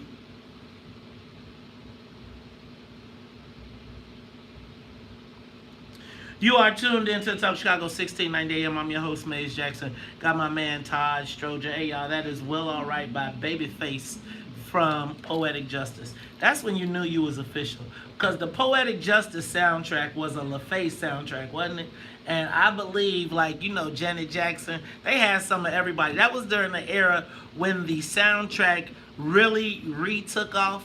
And it was like, you know, we're going to save John Singleton for later. Todd, let's do this right now. Did you hear this? The Democratic Party has created a group called Future Majority, and they are planning to spend $60 million. They've already raised $60 million. They plan to spend upwards of $60 million to rebrand the Democratic Party in the Midwest. Part of what they want to do is reclaim the words freedom and opportunity. Now, they're also going to provide a war room. They're going to provide branding, and then they're going to also provide strategy and social media to combat what is going on, and all in efforts to take advantage of, or not to take advantage, but to get back the Democratic majority in the Midwest. Because, you know, in the Midwest, Donald Trump won places where no one expected him to win. Places like Michigan. Places like Wisconsin. But Todd, what does that mean for black people? $60 million to rebrand the Democratic Party. What does it mean to be a Democrat if you're a black person? That question's asked all the time. What does it mean, though? I just saw that on Facebook. Why do black people always stick with the Democratic Party? That's white people said that. White people, you know, like, but I always have this conversation with Joe. No, with some black people too. Well, one was black, but such a Republican, it was kind of hard to. But see, that's the thing. It's like, here you go. It's like, why do black people, and then if you say Republican, it's like, but wait a minute. You can't even discuss Republican. I tell people all the time, you cannot be a Republican in Illinois. I'm a Republican in Illinois. I don't care if you as rich as all God. They will call you a sellout. That's why you only see any black Republicans. Now, all the black people that have done well. Well, Jackie Robinson just had his birthday celebrated, I don't know, was it last week or something? Jackie Robinson died while he was trying to get the Republicans to reach out to black people. That's what he spent his life trying to do. And they would never do what he asked. So he had a frustrated life. And so that's how I feel, though, about the Democrats right now. I mean, think about this, Todd. Black people keep getting passed over. Think about this, Todd. That was me. Hey, Todd, but think about it. I think we've been passed over by the Democratic Party. I think we're just so used to being it that we just do it automatically. But I don't think that, I think that every time I used to go to, I'll tell you, I recall in the early stages of the Hillary Clinton campaign, I had a meeting with Hillary Clinton's campaign manager. I took some black people in and I said, look, y'all, I know you don't believe this, but Donald Trump could potentially win. And they were like, get out of here. And they didn't believe me and they wouldn't listen to what I said. And Donald Trump won, and I was like, you guys are not talking to black people at all, and you are missing our issues. And right now, Todd, even as we talk through this Alexandria Ocasio-Cortez and this democratic socialism, think about yesterday when we talked about church and gay marriage. Yeah. And again, if you were to say that, I bet you there's not one black legislator that would communicate the concerns of our community on that issue. Because they know that they would get cooked. Mm-hmm. And so when you are black and a Democrat and you can't express your opinions, What does a rebrand look like for us? Think about it. $60 million. They want to reclaim the words freedom and opportunity. What? Give me a $60 million anything black. This is just for the Midwest. Give me a $60 million anything that the Democratic Party is invested in the black community. Shoot, you can't even that's on the political side. You can't even think about $60 million on the government side in one project. Well, as you well know, the Democrats have never put any real money in Illinois. Well, let's go to Wisconsin. Where they put money in black people in Wisconsin? What about Iowa? What about Indiana? What about Ohio? I doubt about Indiana, but they may put it in Wisconsin and Milwaukee. This time? Yeah, trying to What they gonna say to the black people? That Donald Trump is bad. What do they have to offer to black people? Well, there's the rub. What do they offer? If they don't offer employment and capital, then they're not offering anything. So here's the thing. Right now, the United States has got the best economy it's had in years, and we still suck at it. The black people. Yeah, right. Well, at least in Illinois. In Illinois. For sure. Because they say black people in other places are blowing up a lot, or doing some stuff like in Texas or whatever. But I'm not going to even go to the room. I'm just going to say that right now the economy is booming, and yet and still, I do not see anybody saying to black people, take advantage. There's nothing that tells me that I should make myself better during this time, economically. If you were to, and I'm not going to discount the things that Trump says or does, but when the Democratic Party says that they are going to spend $60 million rebranding themselves in the Midwest because they want to reclaim the words freedom and opportunity, and they say they want to define what it means to be a Democrat, I want to know, well, what does it mean to be a Democrat, especially for a black person? Todd, you're the party stalwart. You're a loyal. You keep on telling me that. I would say that if Democrats are going to speak any language, it would be about making a living wage. I think they've been talking about forever. I think we need to move past living wage. We've been working for a long time. We done figured out how to live with no wages. I think we need to really start talking, in my estimation, about how do we get ahead. Not get even, not barely make it, but get ahead. Oh, I'm with you, but I think the message is going to be about the living wage. I don't think it's going to be about getting ahead. Yeah, right. All the things that we talk about all the time, access to capital to start or grow a business, that just hasn't been on their radar. Well, it's going to have to get on them. They getting ready to spend $100 million to rebrand, and we still ain't on the radar. Y'all, that's a problem. Look, when we come back, we're going to talk about blackface at Homewood Flossmoor. It's the Talk Chicago 1690. We'll be back. Live from the WVON Todd, you got the cameras? Here's our news now. What does it mean to be a Democrat, Todd? To be black and a Democrat. Y'all took that key back to them yesterday, right? It means to be black and a Democrat means that you aren't at the top of the leadership board. The real question is who is in the room. That's what I always say. Who's in the room talking about the issues and deciding how things are split and all that stuff. I just think nothing's changed really, pretty much. There hasn't been any black people really involved in these discussions. So how do we get how are you going to get your issues addressed if you're not there? So, at this point, we got the two senators, Duckworth and Durbin. He's from Central Illinois. Excuse me. And she's from somewhere up there, I guess, from the suburbs. But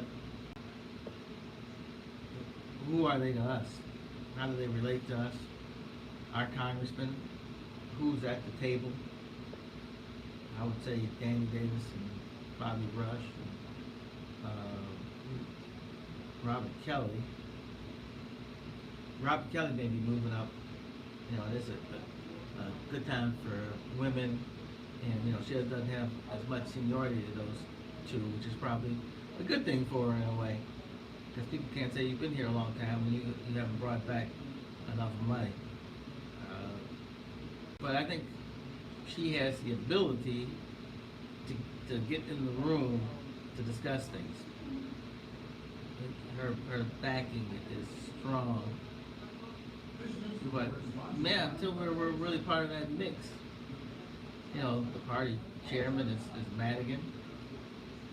And one hand that was a good thing because the party was pretty weak before it started working through his group. First with Gary LaPel, who was Madigan's chief of staff, so he had access to all the Madigan stuff. Made it much easier. The party got strong. Then on the other hand, Madigan's the Speaker of the House, so now he's wearing two hats, and he, as they say, is the velvet hammer. So he's in total control. There's nobody who's like helping him with this kind of stuff. He's the man, and everybody just kind of goes along and comes down and votes on whatever he thinks is the way it should go. So we just need to get some leadership.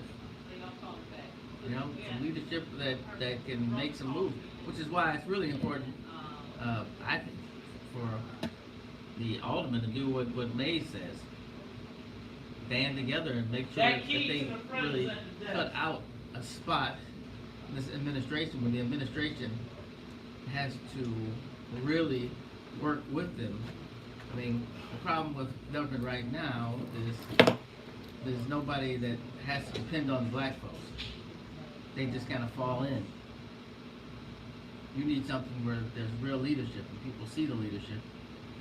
As a matter of fact, I would suggest that if the aldermen did what Mays suggested and formed a group with, let's say they're 18, and then they get another,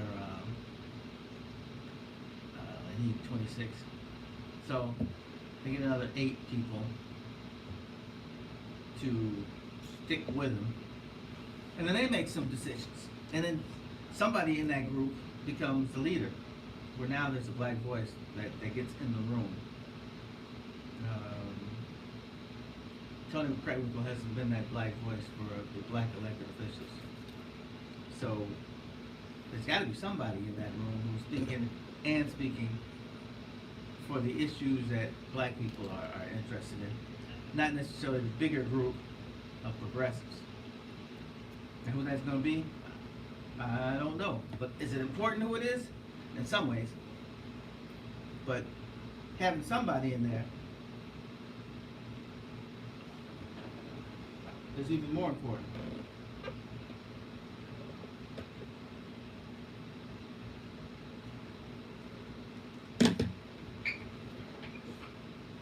I know who wants to be a leader. Who? Anthony Beale. Yeah, but the challenge for Bill is that he doesn't necessarily how much trust does he have of his colleagues? You know what I'm saying? It's like I think he speaks well. I think he's a good spokesman, but I think the challenge is will he be able to have the trust of his colleagues? The other part is Todd.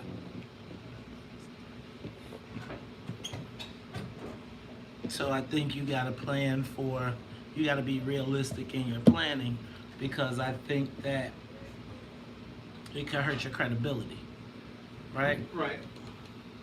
Now, you know, I always like our guy. I think our guy will quietly, I'm going to tell you, I think our guy could quietly become the old man of the city council in general, right? Like the wise old person that, because you think about it, the only person there longer than him is Kerry at that point. Right. That's true. And he has done development. He has done, thanks Von Roland for the article. That's another good story.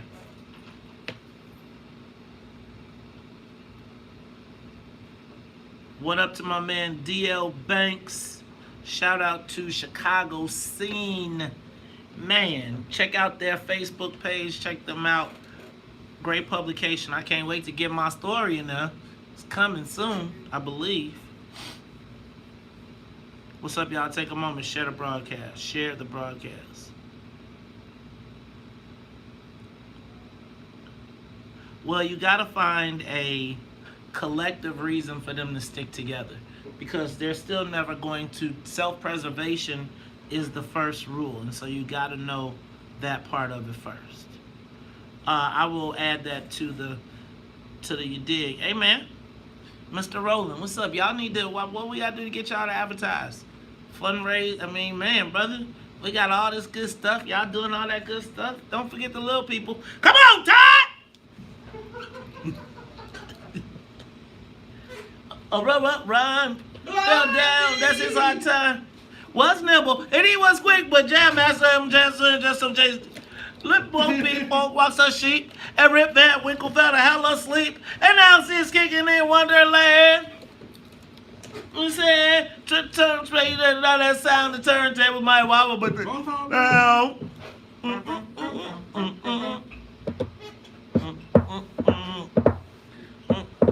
There's no more red newsletter in the city with the list of people that look at us.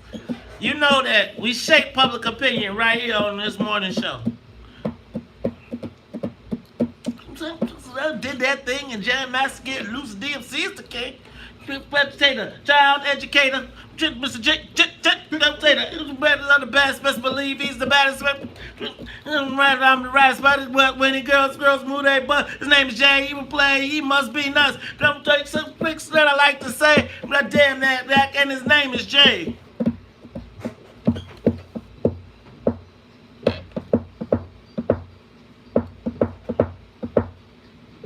You are tuned in to the Talk Chicago 1690 AM. I'm your host, Maze Jackson. That one is that is Run DMC from Too Fast and Too Furious, but that was also from Raising Hell. Too Fast and Too Furious.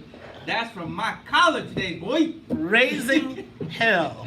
Man, I remember when that album came out, it was off the chain. I was like, walk this way. That's when my parents let me come. I was like, Mom, Dad, you gotta take me to. Well, I guess you call it Maxwell Street now, but back in the day, I was like, Mom, Dad, you gotta take me to the Polish town. Yeah, right. and I gotta go get me some Run DMC Adidas. And man, I went, and once I found out about Maxwell Street, which was referred to in a way that I can I call it Jewish town? So when it was Jewish town, I used to go down there and get my shoes, and then once I went there and got my Run DMC Adidas, I was addicted. But you know what? I used to drive all the way from the suburb of Bolingbrook. Yes. To go down on Maxwell Street, and when I would come home, I would come back and I would have the fresh gear from the city, and not only did the black kids like it, but the white kids was all on it like, man, seeing that on the MTV, dude, you rock, man, you rock.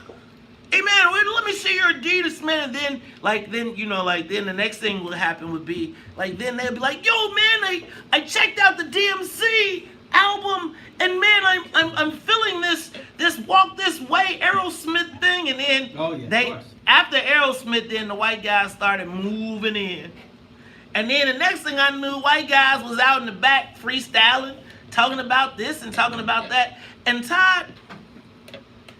It was always the white guys in Bolingbrook that thought they were black, or was down with the brothers and they thought they was black, and kind of, like the cool white boy, that he was cool, he knew how to talk, maybe he was on a basketball team, he played on a football team, so he was with the brothers all the time, he knew how to talk, he could pick up the slang, etc.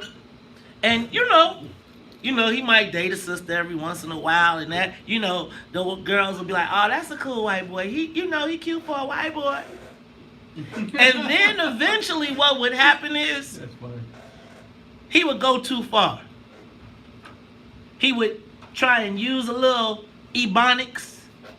He might say something about one of the sisters, like comment on, man, she got a fatty. And you'd be like, what you say though? Or the infamous, he might do like the, what's up, my nigga? Yeah, right. And then you like, oh, you done went too far. Well, I think in the era of Trump, we have got a problem, y'all. I think that we have got a mixture of cultural appropriation, wiggerdom, and racism all mixed up in a big old ball of stuff that our teenagers are not sure how to navigate. And I think what we saw, how we saw this play out was in Homewood Flossmoor, where this weekend I saw a video that was shared thousands of times of 3 young white men, young white teenagers, in blackface and hoodies, pulling up to a McDonald's drive-thru and placing an order with a black woman. Now, the black woman looked clearly offended and really did not, she wasn't going to play with it. She was at work, so she didn't do the old sister girl snap off. She gave them their food out the window, tried to have limited interaction. Now, if you watch the video, then you see one of the white employees who's there, who sees the white kids in the car in blackface. Like, what's up, my dude? Again, participating in the cultural appropriation, although he did not have blackface. Right. And at that point, this video is now shared on social media. And black children, these are all well-known white kids from Homewood Flossmoor. Turns out that they've actually named themselves the Cracker Boys. The Cracker Boys. And they couldn't keep that to themselves, huh? But see, in this era, you don't have to keep it to yourself. Because you can feign that you don't know what it was. Cracker, it's like white folks, like how we take the N-word. Mm-hmm. They are now claiming it. But the Cracker Boys, to me, sounds like a gang. Sounds like a white gang that dressed up in blackface. That's how, could you imagine if it was the Negro Boys? And they was rolling around in cars with hoodies and black and white face on, they would be a criminal. Over by now. Right. So now it turns out that these young men were Homewood Flossmoor students. The students at Homewood Flossmoor identified them. But because it did not happen on school grounds, the administration says while they have been addressed, they cannot talk about what happened. And now these young people are back at school in protective custody, where they are being brought to class and protected as they go to class. Now, y'all, help me understand what I'm missing. Now, you know what? My man Von Roland sent me a video, if you all don't remember, of about since 2016. Remember when that young black girl who was a scholarship, got a 4-year academic scholarship, and she wrote the poem, and she wrote that poem. I can't remember what the poem was. It was sexual. I think they said it was because it was gritty and it used the word nigga, I believe. Excuse my language. She was banned from prom and from attending her graduation. Then, if you recall correctly, just a few months ago, the Homewood Flossmoor police rounded up a group of black parents and showed them photos and pictures of their kids and told them that they were gang members. Now, I don't know now what is supposed to be happening to these white kids that our kids are now forced to go to school with, who are protected for their racial actions. So here to talk to me about it is Ronald Williams. Ronald Williams is a former student at Homewood Flossmoor High School, and he is also leading a walkout today. Ronald, welcome to the WVON Morning Show. How are you, my brother? Excellent. And yourself? Man, I'm over here a little ticked off, brother. I'm ticked off. Yeah, I got you. I definitely got you on that one. So, Ronald, let me start here. I think about Homewood Flossmoor, and I think about it being a place where black parents are excited to get their kids into, their students into, because it is the mecca of academia. But how does something like this happen in a blended school like Homewood Flossmoor? Well, with this, the students, it's always been a thing. Even when I was here, yes, you brought up Taylor, when it was the class of 2016 and we were supposed to graduate. She did her poem, and it was about, you know, backlash of being black and being a woman, and the school didn't accept it. It was always just something they wanted to sweep under the rug. So that's my take on that one. So Ronald, look, I gotta go to traffic and weather, but when we come back, I want you to explain to me, because you said this is something that's been going on, but I think so many times parents, particularly black parents that have gotten their kids to suburban high schools where they think it's going to be a better environment for them, find their children are dealing with racial issues that their parents have no clue about. We'll talk about that, and we'll talk about the actions you all are going to take. Plus, we'll talk to Dr. LaShawn Latrice as well when we come back.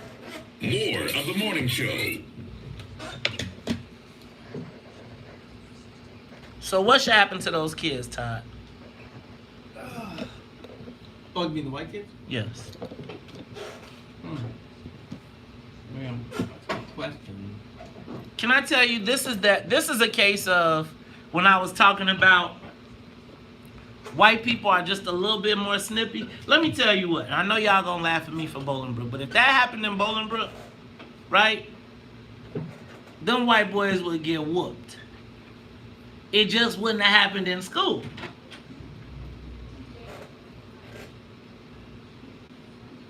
I'm telling y'all, it'll be a problem. They'll be at Crazy Rock, we'll be like, get them! All right, now the rest of you, we all know that Bolingbrook is just a suburban You might area. want to sit down because you're giving them all dad gut. It's a suburban area of Wakanda, but I don't know if that actually would happen. What? All that whooping stuff. You crazy? Man, black people used to fight white kids all the time, and it used to be, they were always, man, like, all you gotta do is say to Bolingbrook people, Scott Madison, right? Like, I'm telling you, but here's the thing. When we all first got to Bolingbrook, we used to have those fights over race, because they would be like, It always is. Yeah, I understand that. and so it would be trust me, we had a crew of bruisers. Like like if you did that, you could best believe that you wasn't finna just be rolling your bike around on the neighborhood. Like, you better not ride past Beacon Ridge, better not go past Sunridge, you better not be at the game, you better not be at McDonald's. Like, somebody was gonna test you, and it was gonna be like, I feel like we had that understanding, like, again, because we all had, when we first moved there, we had racial issues. It was like, when the white boys got out of pocket, it was like black people got this look like, okay, y'all might have us on the academics, but we could whoop y'all ass. Yeah, like that black people everywhere. I'm saying, that answer, everybody's favorite answer, but you ain't whooping no ass. Yeah, that's right. Yeah, I don't know, man. I don't know what they could do to those kids. The school doesn't really have much of a say in punishment. That's school justice. That's after school justice. That's you can't go. That means you ain't going to no after the game events. You ain't going to the game. You have ended your senior year in high school. I remember. I'm not a vigilante justice type of guy. Check it out. When we first, I remember at U of I, my sophomore year, there was a group of black kids that came down from high school, and they called themselves the Yellow Boys. And we was like, we was all Afrocentric, and it was like, the Yellow Boys? Like, as in, like, light-skinned yellow? Like, light-skinned better than the... Oh, no. And then it was like, there's gonna be some fights around here. Yellow Boys?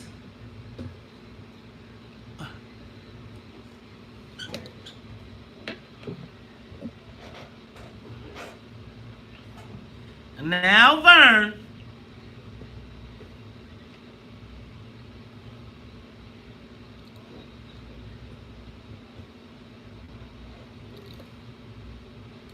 You are tuned in to Talk Chicago 1690 AM. Hey y'all, we are talking about blackface in Homewood Flossmoor. Apparently the Cracker Boys, a group of white students dressed up in blackface and were riding around Homewood Flossmoor, harassing people, doing their thing. But this is a known group. On the live line with me is Ronald Williams.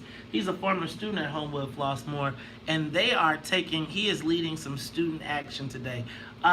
Ronald, talk to me about, so you said this has been happening at Homewood Flossmoor. I thought Homewood Flossmoor was like the epicenter, the pinnacle of education, and I knew everybody was proud to go to Homewood Flossmoor. Are there racial issues at a school like that? It's always been a racial issue there at that school. Just now, or even last night, a lot of students in my class have DM'd me their situation of how the teachers and the rest of the staff haven't been fair. So it's been going on way longer than this. So Ronald, let me bring into the conversation Dr. LaShawn Latrice. She's a parent of a student that currently goes to Homewood Flossmoor. Dr. Latrice, how are you this morning? Dr. Latrice? Hello? Hello, I'm here. Okay, go ahead. How are you this morning, Dr. Latrice? I'm doing great. How about you? You know what? I'm a little bothered right now. I'm trying to understand and get some perspective on what's going on at Homewood Flossmoor, and what are the parents saying? You have a student there now. Yes. I have a son that's a junior there now. I've had 5 children graduate from HF, so we've been in the district for the last 14 years. I'm very much familiar with the administration at the school. So I decided to go meet with them yesterday morning, myself and Ronald and a couple other people. And we were patronized. That's what happened when we got there.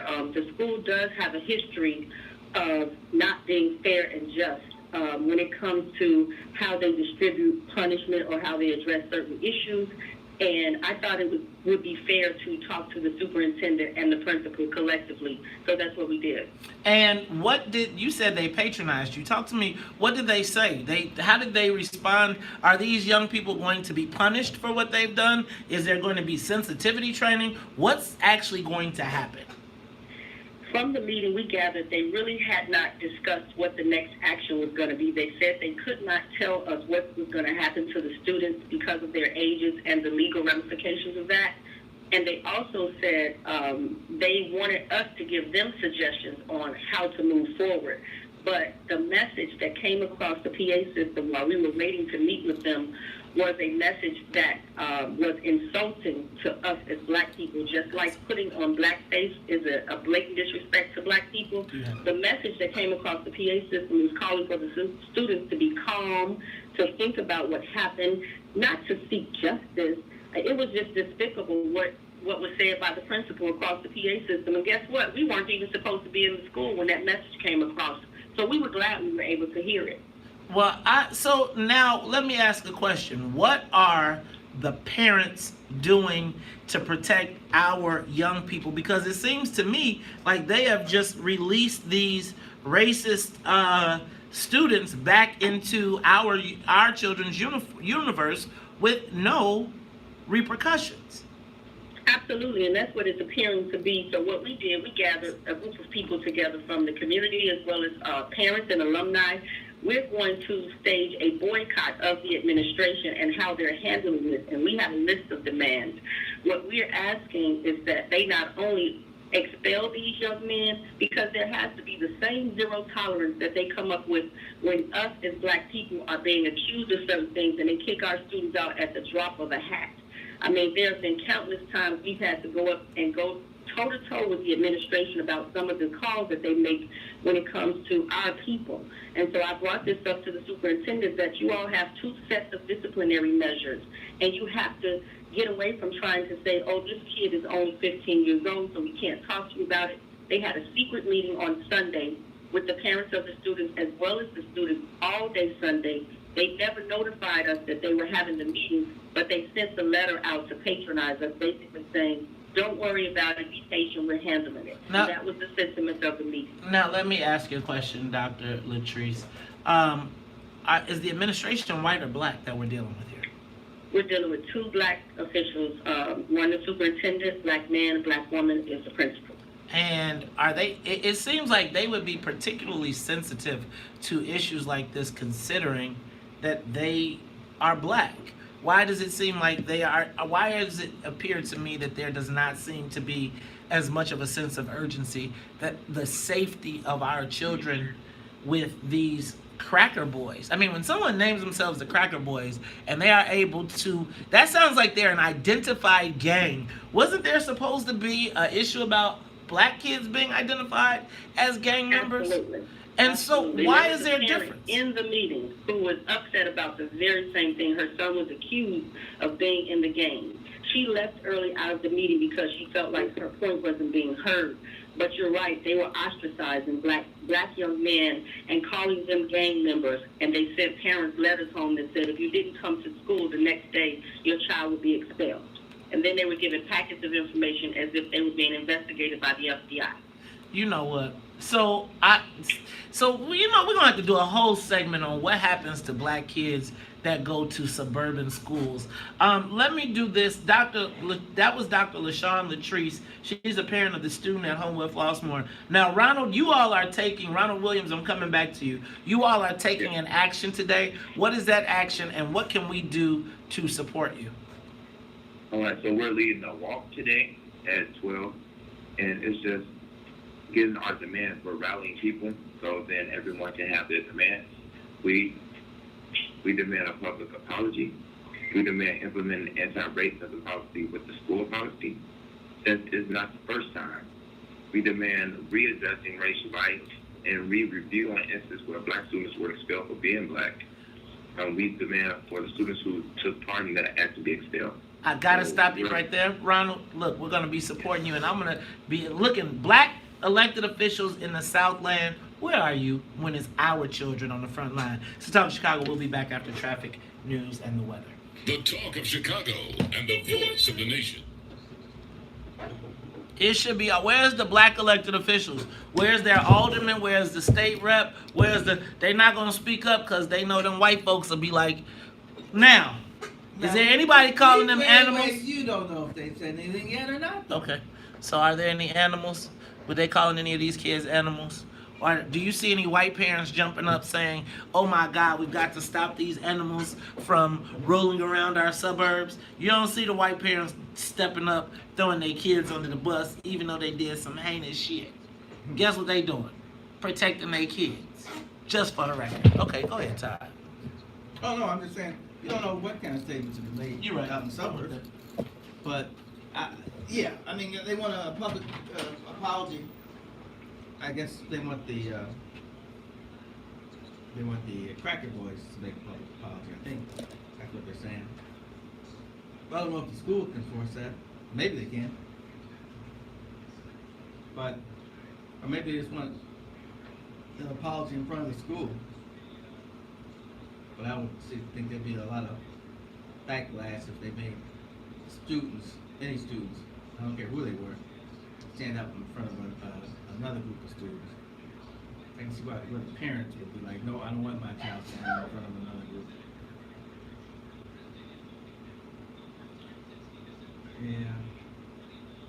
Yeah. Meeting with the parents though, I would, you know, and the children in secrecy. I don't know if I'd call it secrecy. I don't know if it's all everybody's business that the administration met with them. When I say business, I just mean it doesn't have to be publicly announced. We're meeting tomorrow. Everybody coming so you can protest while we're meeting. But this is a serious thing. I just don't know what the protocol to handle it would be. Maybe Mays is right. Maybe it should be handled as if they were a gang, and therefore I would think they probably could take the gloves off and do more things.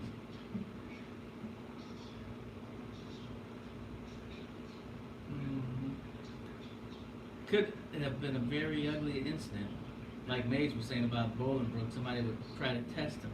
That could have been kind of an ugly incident if they'd gone the wrong place, ran into the wrong people.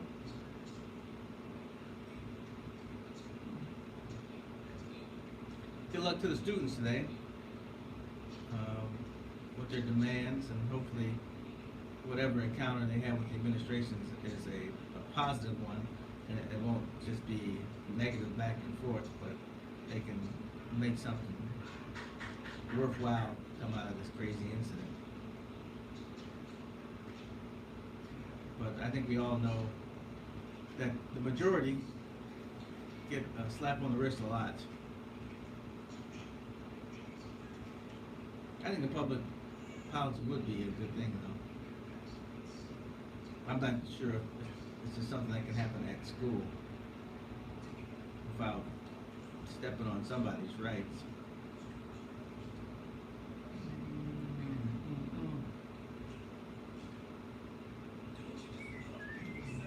I guess none of us should be too surprised, though, huh? Haven't, well, depending on your age, I guess, haven't you had, and the environment you're in.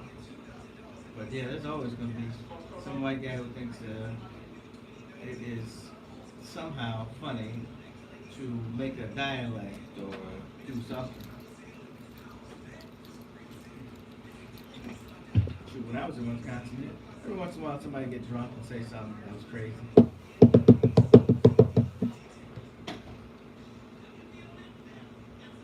I'ma tell you. That's like all of the cracker boys, they would get handled at whatever sport they played, right? They gotta go to the locker room. They got a gym, right? Like, seriously, it's like I'm just gonna tell you, that would have been addressed in a variety of different ways. Like, and I don't even know if the parents would have had to get in it. I think the parents would have been coming and talk about they keep taking, it would just be strategic strikes. I don't know how it's going to work out. I will be watching because I am truly interested in how it's going to work out at the end. Them white kids going to be straight. I'm saying the kids should protest them coming to school. I'd be out there I would make it, could you imagine if a black kid beat the dog snot out of, or black kids were representing a gang, straight up and rolling around, and they had them on videotape committing acts. I would just exercise my right. If I was a student, I would protest them. I would make it so uncomfortable for them. You want to talk about mean girls? It would be so uncomfortable for them in school. The teachers could escort you to class all day long. We ain't even got to touch you. You just can't move. It's like the kids should be in the school you better sit at that table for lunch.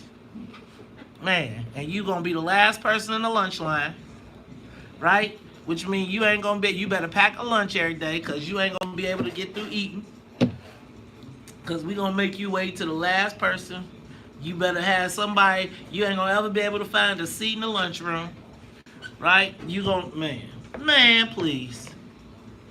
I can see that. Public, you shame them. Yeah. You, and it's again, you know what I'm saying? That's nothing unusual. I would take them to social media. I would social media them, right? I would be they wouldn't be able to get a girlfriend. Now, aren't you crossing into bullying? Yep. Which is Mm-hmm. But now you're putting yourself in danger. No, you're not. I'm not putting. They got all kind of rules about bullying now in school. Okay, so then you say somebody writes very strategic posts that don't bully anybody. Just be against people who participate in racist gangs. I'm against racial discrimination in gangs. We are for peace and unity in our school, and any racists and skinheads and Nazis should not be welcome. Right? Well, that's true. Right? Yep. I feel like that was a hate crime. I would be asking for, right now, if I was the students and the parents, I would be scaring the shit out of them. I'd be asking for prosecution. I would be asking for it to be a hate crime. I would have that black girl who was at McDonald's say she felt she was under fear, intimidation, and threats, and I would sue. And I would launch a civil lawsuit against the parents of all the kids and make them pay. And I'd be like, my child is irreparably harmed. She's scared to go through or work at any drive-thrus. And I find me a lawyer that would be happy to take the case and just drag their ass, just drag them and drag them and drag them. But like, you gotta make people work. It's gotta cost. You gotta hit them where you can. And I would threaten to sue Homewood Flossmoor for not providing a safe environment by allowing known racists to walk the halls. I don't think that would work. I think that Homewood Flossmoor. You could say they were a known gang, then we gotta get something going. Okay, a known skinhead gang.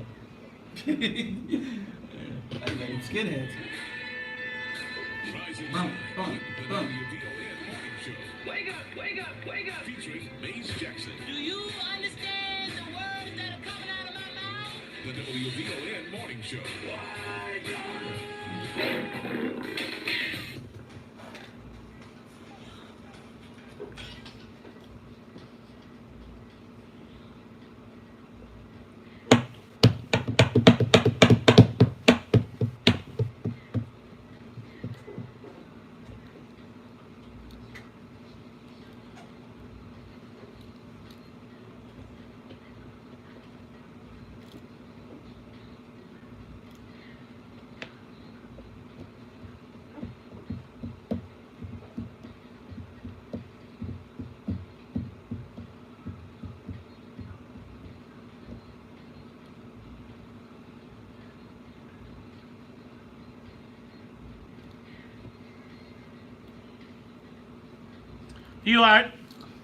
You are tuned in to the Talk of Chicago 1690 AM. I'm your host, Maze Jackson. I got my man, Ty Strojan. Y'all know how we do at the top of the hour. Gotta say what's up to the WVON Morning Show team. What's up to Annette Flournoy in the newsroom, as well as the Wonder Twins, Sonia Escobar and Sonia Tompkins. Y'all, we are having a tribute to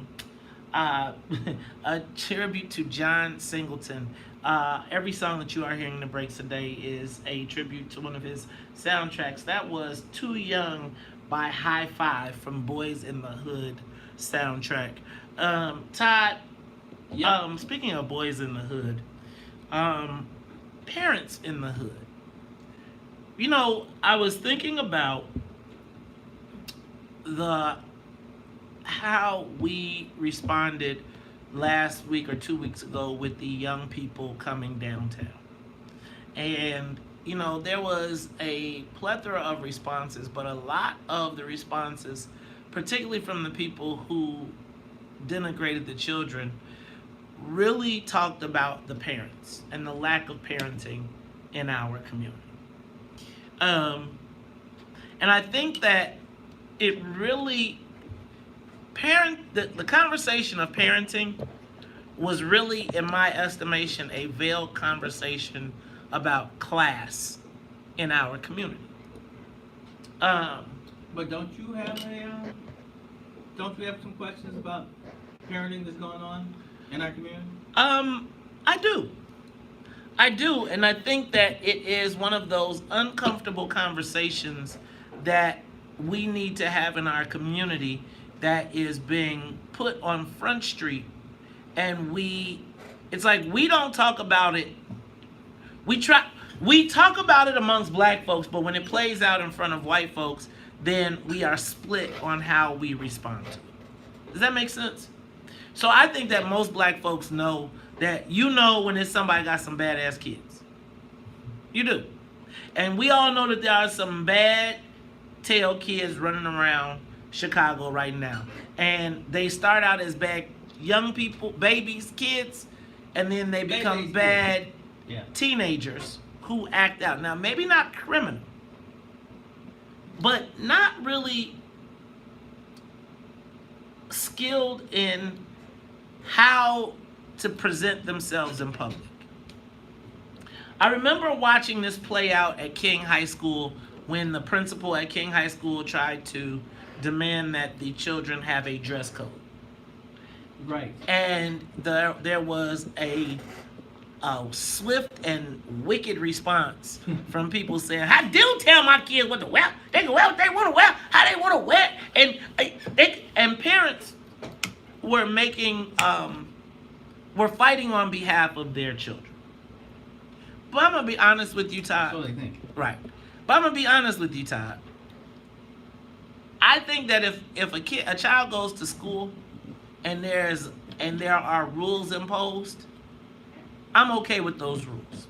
Mm-hmm. I'm okay with a dress code, and I'm okay with the principal having the freedom to determine how kids dress in the school. As a person whose parents sent me to a public high school with 5 shirts and 4 pair of jeans, I would have welcomed a uniform because at least it would have evened the playing field. Because I used to, you know how you wear certain things, and so people would be like, man, Maze, you got your Wednesday jeans on with your Monday shirt. Yeah, right. And so I would have loved to have a uniform, honestly, because then it would have been all neutral, right? I wouldn't have... We went to Catholic school, and there is something, and my children, and there is something to have the same thing every day. Right. So when the Dallas principal, Carlotta Outley Brown, decided to establish a dress code, I didn't have a problem with it. But then, Todd, when I realized that the dress code wasn't for the students, it was for the parents, I was like, uh-oh, there's gonna be trouble. Yeah. Because I could just see black parents right now saying, who told you? Nobody tell me what, because I'm going to tell you, if you tell me, Maze Jackson, what to do, I'm going to be like, don't tell me what to do. But I was thinking, Todd, about so when I was thinking about this principal, I thought about what would make a principal do this. And she said that it happened when a mother showed up to school in a see-through top that allowed the children to see her breasts and nipples. Are we allowed to say that on TV? On radio? Nipples? Yeah. You are? Yeah. Okay. I'm always like nervous about nipples. So anyway, and I could imagine being a teenage boy and somebody mama show up to school, don't let her be fine. Because we talking about it forever. That really matters at this point. Right. So the question becomes, but parents were outraged. They were like, how dare you? But Todd, I can tell you, I've seen it. I've seen people going to school. First of all, I've seen black kids going to school with no coat in the dead of winter. But, so I know that it's a symptom of not knowing how to dress appropriately for the environment, etc. Right. But when your parents showed up to school back in the day, it was like they knew that it was a reflection of the household. So when my parents showed up to school, now they may not have showed up in a suit and tie, although most of the times they did, because that's how they went to work. Right. I didn't ever have to worry about them showing up with a bonnet and house shoes. I didn't have to worry about them showing up in see-through yoga pants. I didn't have to worry about them wearing rollers or curlers and coming in. And I know that I didn't have to worry about them cursing out the teacher. Mm-hmm. I'm going to tell you about the relationship between the teachers and parents. I felt like the teachers and the parents, when I was coming up, were conspiring against me. Mm-hmm. Like, if the teacher called my house, I was like, oh, this cannot end well. No. And both of them are on the team against me. Right. But I eventually wound up that they were on the team for me. Yes. And then, didn't know it at the time. But now what I see is that it's the parents and the teachers, the parents and the students teaming up against the teachers and the administration. Todd, have we lowered the standards for black children? See, because what I feel like this principal did was try to set a stage. You should have saved this for the question of the day is tomorrow, because that's a good question. Well, but I wonder, have we gotten to a point where everything is so acceptable that we don't have standards, that we're losing our set of standards? Remember when your parents would call you and you would say, what? And then they would be like, no. Exactly. No, man, I don't. Right. Because how did you answer? Yes. Yes, sir. Yes, ma'am. Yes. Now, get the black smacked on me. But are we now at a place where everything is so acceptable that we don't have standards for our kids, for our young black children? Give us a call, 312-374-8130. And I recognize that there are all types of factors, but are we doing them a disservice? Are we doing them a disservice by not making certain expectations, by not making sure that they know how to dress, how to act, how to conduct themselves in a public environment? Are we so against the system these days that we set our children up for failure, for social failure long term? Give us a call, 312-374-8130. A dress code for parents. Is that a bad thing? I don't think so. I think it's a dang gone shame that you have to tell somebody. We'll talk about it when we come back after traffic and the weather. Remember when you didn't want your parents to embarrass you because they came up looking like a nerd?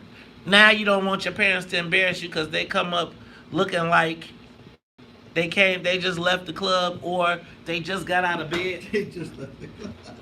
Yeah, no, there was no way my parents could embarrass me, unless they had dressed like they had just gotten from the club or just rolled out of bed and rolled back right in. Other than that, I was fine with whatever they wore. In high school, we didn't have a uniform. But it was expected that, we had a code. You couldn't wear certain things. You couldn't wear blue jeans. You couldn't wear gym shoes. But I would be shocked if I had seen anybody's parents at grammar school or high school roll in with curlers and house shoes on. And even if they had dropped their kid off, they wouldn't get out of the car. Even if they were wearing their rollers, there's no way they would get out of the car with rollers on. My wife would say that her grandmother was the one who kind of like told all the rest of the grandkids what the dress code of the world was. And man, there's a rule: you don't leave the house with curlers. So yeah, everybody's got to have some kind of. That's what I always say. Everybody has their own code. Now, some people's code is I'll shoot anybody, but most of us have something that makes sense in life, and you got to bring your kids to it. The kids learn from the parents. I'm still watching people running around in their pajamas, and like, man, that's a crazy thing. I guess college is a strange place. I mean, I did some strange things in college, but business is business. School is a place for learning, and there are certain guidelines you should adhere to make it a place of learning. Yeah, I mean, I think that what you have is, at a certain point, if you try to address that or say, hey, look, it's not a fight I'm gonna have. Like, I don't feel like if you decide that you're gonna show up with your to school a certain way or appearance a certain way, I think what has happened is, it's like, man, what I gotta do then is figure out how do I get my kid to the best environment that the parents aren't doing that.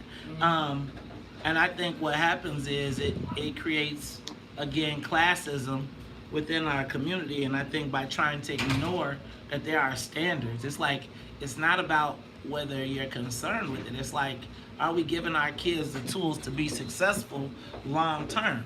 Like, and again, I think, well, we'll see.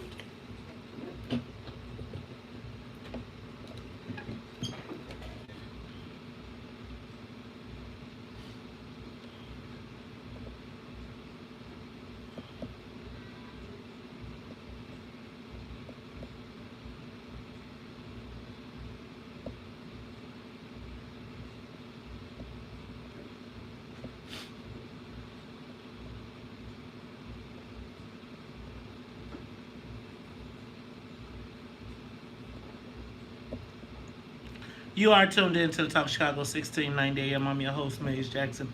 Got my man, Taj Trojan. We are talking about the standards for our children in school. Houston principal Carlotta Outley Brown recently ran into some controversy for demanding a dress code, not of the students, but of the parents. And there would seem to be some outrage. But I guess I'm confused about the outrage. I think that we should set high standards for our young people so that they can achieve. Now, I don't know if it's, I think that as we try to become so free in this world, it's like I was talking about yesterday. Black people can't do everything that white folks do. And so as they trying to teach you to break the rules, that's because they don't have to, they can succeed going outside of a certain way. But again, maybe I'm wrong. Give me a call, 312-374-8130. Have we lowered the standards for our children? Let's go to Lewis. Lewis, you're on the Talk Chicago 1690. Good morning, gentlemen. Good morning. I got 3 things to say about that. Okay, we have lowered our standards because we don't have no standards. And what I want to say is, you said it correctly today when you said freedom and opportunity. And then you had another thing where you was talking about the blackface, where it's becoming acceptable for them to do that. And then we have another thing where it's okay for a woman to breastfeed a baby in the open, in the public, you know. And so when people do that, you know, we don't have no standards, you know. All right, I'm gonna take that. I can understand. I can hear you. Let's go to Irving. Irving, you're on the Talk Chicago 1690. Yes, good morning. I teach at a level 3 school. And Wait, stop. What does a level 3 school mean? That means we're like at the bottom of the, we have, it's a reflection of our scores, our test scores, our low test scores. Okay. Most of the kids are functioning 3 grade levels below the national norm. And, you know, I try to call the parents, the principals, I call the parents and let them know the kids' behavior is outrageous. And the parents will curse you out for disturbing them during the day. Man. They take sides with the kids. It's almost like I'll tell them, okay, your child told me to shut the F up talking to them, and the kid gets on the phone, no, I didn't, and the parents, oh, my kid said she didn't say that. So they believe, and the kids curse unbelievably. All right, so Irving is a teacher, and he's saying that he believes that there are standards. See, do you think it's, Todd, do you think it's economic? I feel like when I watch the conversation, I don't believe it's economic. But when I hear the veiled undertones of the conversation, it often revolves around people that believe they have reached a level of economic success.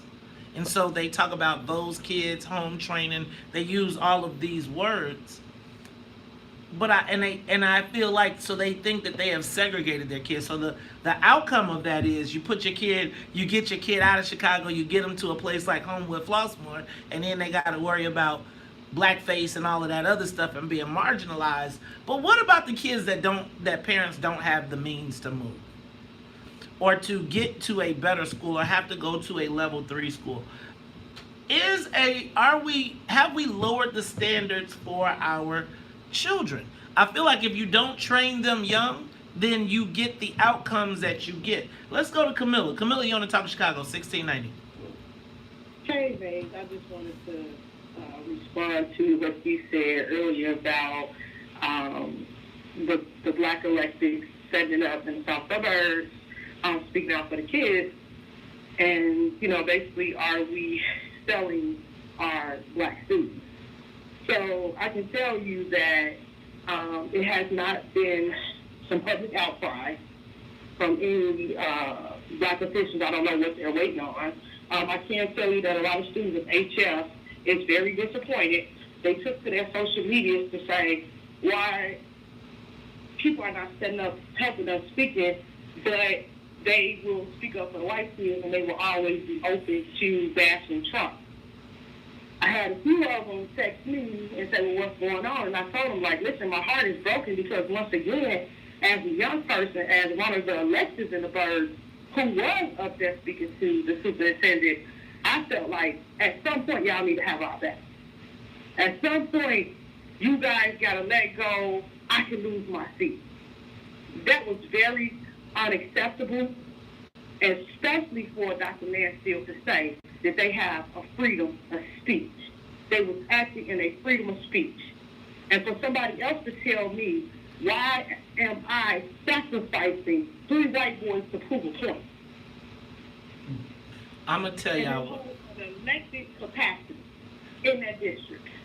All right, you know what, Camilla, and that's Camilla Williams. She is always on the front line, fighting for our young people. I'm going to tell y'all, it's like, this is part of the reason that we got to be careful about how we characterize our young people. Because, again, now you don't see black elected officials running to defend black kids because you done already called them animals. You done already put them on TV. And so they feel more comfortable in some cases standing up for white kids who are positioned as, oh, just having fun. Hey, y'all. I do want to know where the black elected officials are in the Southland that are standing up for our kids. Let's go to Stacy. Stacy on the Talk Chicago. Hey, good morning. Good morning. What's the term for economic racism? What would you call that? Bourgeoisieism. Sure, okay. I think the issue as it relates to things like dress code and enforcing things in impoverished neighborhoods is the lack of relationship building. So this was a new principal in Dallas. So did she establish relationships with these families before she just slapped down this, you all are inappropriate, this is not right? You know, a simple conversation with that one parent could have turned into a community meeting saying, this is how I need you all to come, parents, because you all, you know, as parents, we are their first teachers, and they're going to look to us. So we got to establish this relationship. We have to establish this bridge, you know, as opposed to this, if you don't come into school looking like this, then you won't be allowed in the school. But see, there's a divide between the bourgeoisie black people and us poor folks. And the relationship is lacking between those two people. You know what, Stacey? I think you're right. I'm going to tell you that I think that what I often hear is when black folks get to these neighborhoods, self-included in some cases, we think that we have escaped what my good friend Everett Myrick likes to call the element. But then we put our kids in another element that we saw in Homewood Flossmoor. But y'all, they're our children.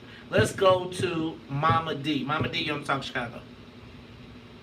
Good morning, good guys. Good morning. You know, respect should be a two-way street.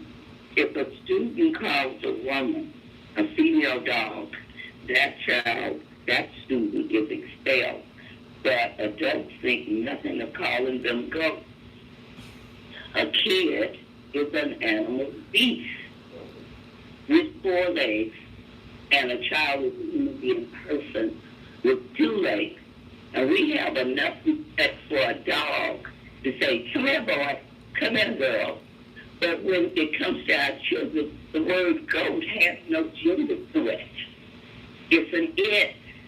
So parents, I saw that woman in question that was on TV. The parents showed up with rollers in her hair, and sometimes mothers are busy. But you shouldn't be so busy that you don't check yourself and you don't check your children before they leave out of the door, because there is appropriate dress and there's inappropriate dress. And that needs to start with, what does art say, that code of conduct at home.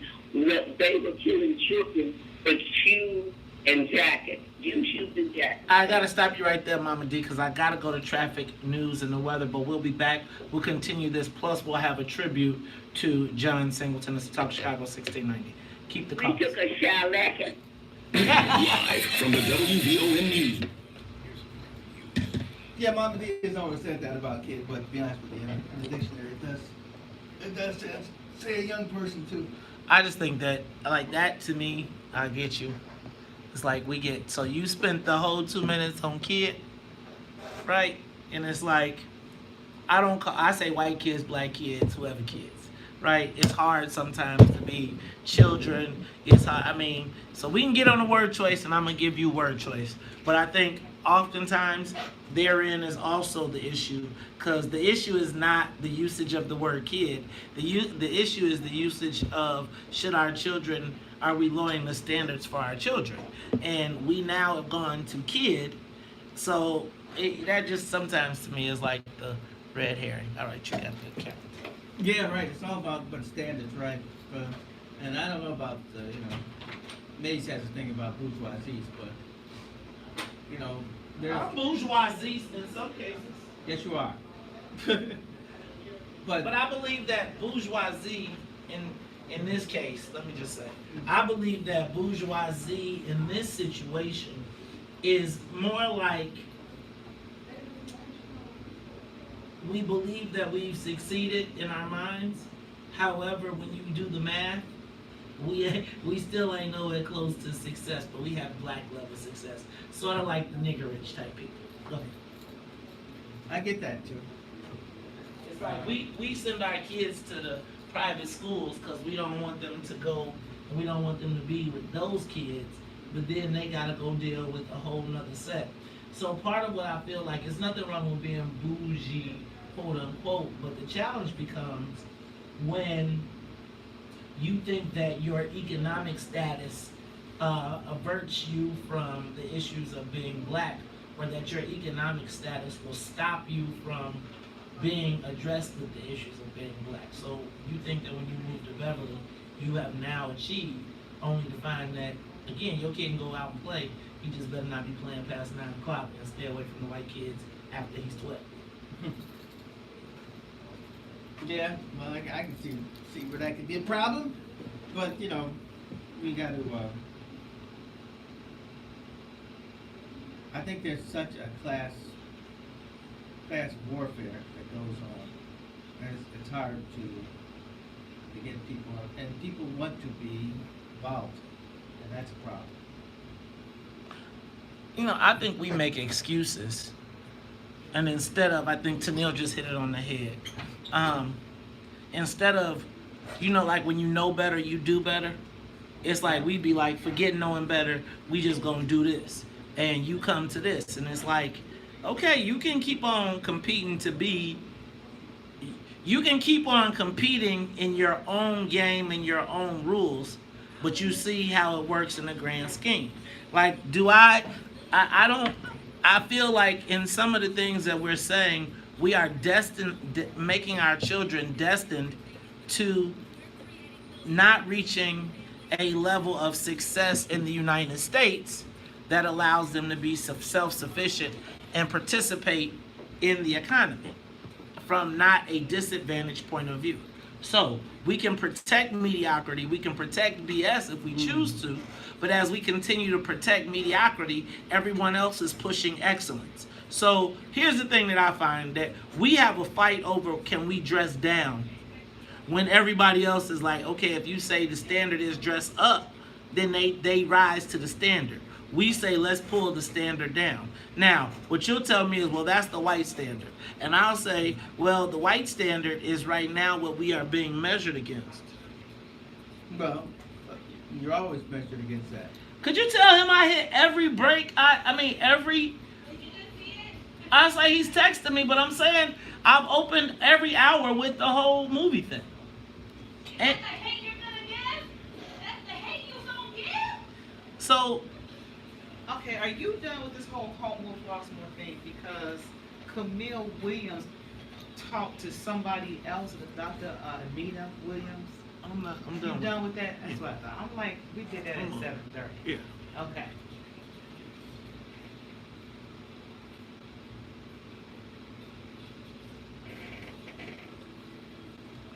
I don't doubt that most people don't know better, or some people don't know better, but if you don't know better, then you can't curse me out for trying to do better or trying to help, and it can't be a diss when you say, like, first of all, you got to acknowledge there's a problem, right? And I feel like right now we don't acknowledge that there's a problem. So you say, Maze, why are you trying to act white? right? So we don't make any connection to lack of standards for the shootings that occur in our neighborhoods. So if you don't establish respect, a respect for authority, not police, but for like age, a respect for some set of values or some set of morals. If there is nothing that you feel like you gotta respect, if there's nothing that you feel like, I mean, when I see kids come to graduation and they got a $200 pair of gym shoes on and no suit and tie. Something wrong with that, yeah. They missed it.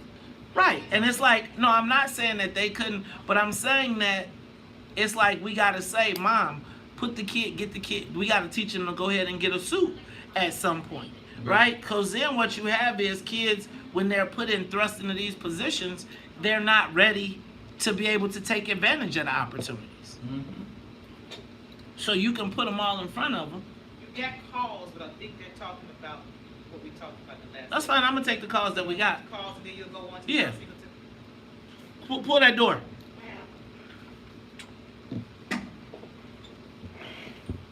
Again, the same reason that, I mean, they don't have to wear a suit to graduation.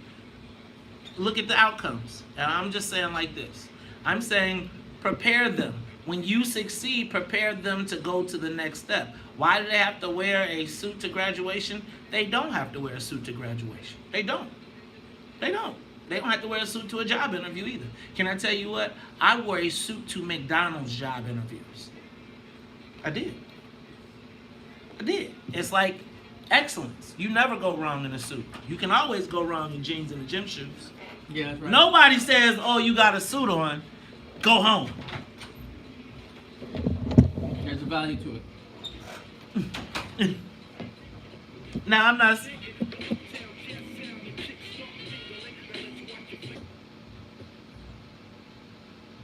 Your son has a different mom.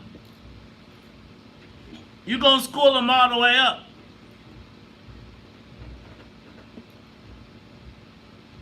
You are tuned in to Talk Chicago 1690 AM. I'm your host, Maze Jackson. That is One in a Millions by Pete Rock and CL Smooth. It's from the Boys in the Hood soundtrack. Let me tell y'all what. We are going to pay homage to John Singleton, but at the same time, I'm going to take your calls. Y'all, I'm going to tell y'all, I think we have lowered the standards for black youth, black children. I think that what we have done is said that everything is acceptable, and then when you try to impose some rules and say, well, you can't do that, it's too late. It was like when I was talking about the role of the church. I thought that the church established a hierarchy in the community. It helped you meet the motherboard. So you knew Miss Johnson was the nice old lady that you didn't shoot in front of. I think that when you look at the standards and parents don't hold their children to a standard when it comes to school. And I'm not talking about, now if you got a kid that's going to be a physical, a chemical engineer that has all and is already tested and is going to be successful no matter what, then you know what? Feel free not to give them the tools to success. But you do your child a disservice, in my estimation, when you don't prepare them for the real world, when you prepare them to go and get a job at Ragib's corner store as compared to preparing them to go get a job that will allow them to escape poverty. I'm going to tell you that I bet you there are common denominators between successful children regardless of race. I think that in some cases we have, in so many cases, we have given up on success, mainstream success. So now we have come to accept the location and the place that we are, the station in life. And we say there's nothing we can do to change it. It don't have nothing to do with how you dress. You're right, it don't. Right. You say it don't have nothing to do with how you carry yourself. It don't have nothing to do with how you treat, respond, act. School is practice. School is 12 years of practice for the real world. It's a reason they tell you to put your name in the top corner of the paper when you start work. When you start going to school. It's a reason that they teach you left to right. It's a reason they teach you basic colors. There are all steps to getting you to a place where you can leave high school and hopefully go and prepare yourself.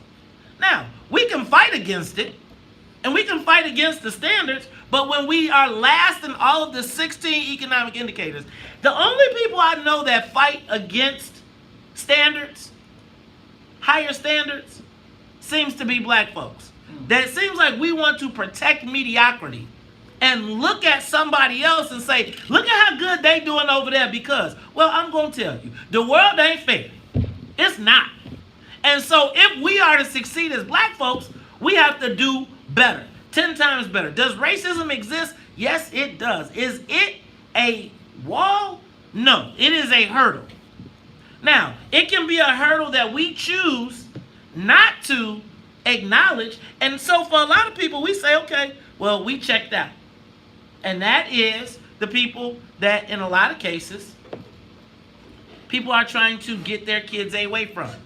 Because I'm going to tell you that if you're not setting high standards for your child, I don't want your child around mine.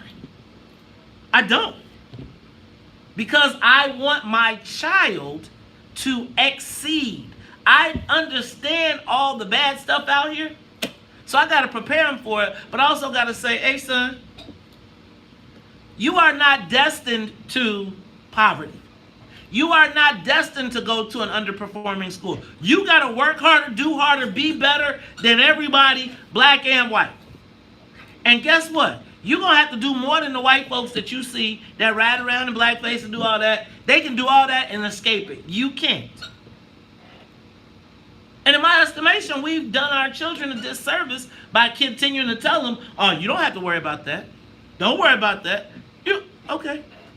So when your child doesn't know how to tie a tie, but has to go to a job interview, but you was so busy saying why you got to, have you set them up? So you send them to college, they got all the grades in the world, and then they get the interview with Goldman Sachs. But to go to Goldman Sachs, you got to pick a suit. You got to put on a suit and tie. He can unlock the keys to his whole future. But you were so busy telling him why you got to do that he can't make sure you don't have to work again. Hey, y'all, it's nothing wrong with having standards for our kids. Let's go to Mike. Mike, you on the Talk Chicago 1690. They got all the grades in the world, and then they get the interview with Goldman Sachs. What? Okay, Mike. He can unlock the keys to his whole future. If you were so busy telling him why you got to do that, he can't make sure you don't have to work. Okay, we'll turn that. Okay, you know what? I'm sorry, Mike. What number was that? Who was that? Go to 4, Glenn. Glenn, you on the Talk Chicago. All right, Maze. Good morning. Good morning. Maze, I echo your sentiments. I have 5 young ones. I have 2 have graduated college, 1 in college, 1 in the Navy, and 1 graduating high school. Each and every one of them, I would not let them work a job. Not only is it a disservice to them, but it's a big distraction to them. And I tell each one of them, graduate high school, give me 5 years after that, measure your success toward others. Those that have did that in my family, Maze, have come back to me and told me, Dad, you're right. We do need to change some of our ways in our community, truly. Thanks for your time, man. Thank you, my brother. Let's go to Ray. Ray, you on the Talk Chicago 1690. Yeah, what's going on, man? How y'all doing? All right, good. I don't necessarily disagree with what you're saying. We do need to set standards, but just with everything else, this rule is not going to work the way she wants it to work. It's going to be just another apparatus to disproportionately punish us. So we got to think about where we've been engineered into this system. You see what I'm saying? So, what about the kid that he's getting straight A's, but his mom's a crackhead? You know what I'm saying? That rule's not going to make her stop being a crackhead. It's just going to punish that child, and he's going to end up feeling the wrath of that. So, I don't really feel that rule is necessary. I believe it's enough apparatus in this country to punish us, because that's really what the rules are for, to punish us and not them. So I don't think we need more rules to punish us. We do need to set standards, but that starts in the home, and I don't think it should be legislated. That's just my opinion. I appreciate that. It starts at the home, but when the home comes outside to the school, then that's when the issue comes. Look, it's Talk Chicago 1690. When we come back, we're going to do our tribute to John Singleton. We got a few clips we want to make sure you hear. Plus, I'm going to read some of the movies that he's done that you may not have recognized. It's the Talk Chicago 1690. We'll be back. More of the morning show. I see how black folks arguing against standards. Yeah. That's insane to me.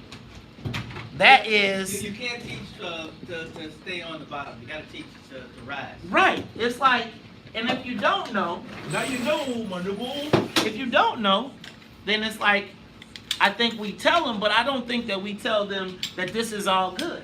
I think when we reinforce that stuff that ain't all good for us is okay, no, it's like we got to change it.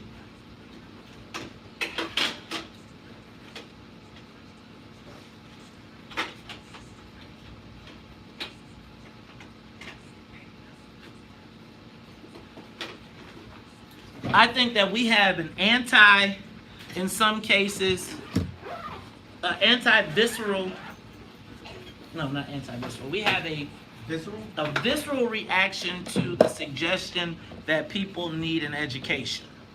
Probably because it has been. That film series one more time for me? Huh? Can you read the film series one more time? Yeah. People have a reaction to people saying what we need to do or for their kids. But I'm going to tell you, I really think it's oftentimes when you find a bully that makes fun of people, it's because they don't have something. Right? Like one of my guys in high school that was one of the biggest bullies, turns out he was a bully because he said he had to wear the same clothes every day. And people made fun of him for the same clothes. So he decided he was going to start kicking everybody's ass so that they wouldn't make fun of his clothes. And nobody ever paid attention to his clothes. I feel like that is how we respond to some of these conversations. And I think when I talk to a lot of people that I know, they want the best for their kids. And they know that if you surround your kids with kids who have not had the same advantages, that more often than not, those kids will potentially pull those children down. And so they try to put them in, that's where you see things like Link and all of those things where they try to create these play groups and create this network. I'm not at that.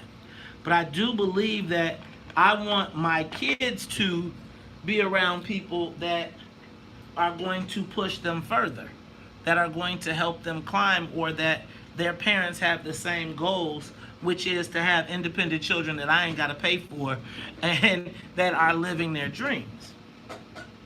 I think because that's not a standard that most of us can always get to, then we oppose it as compared to striving towards it.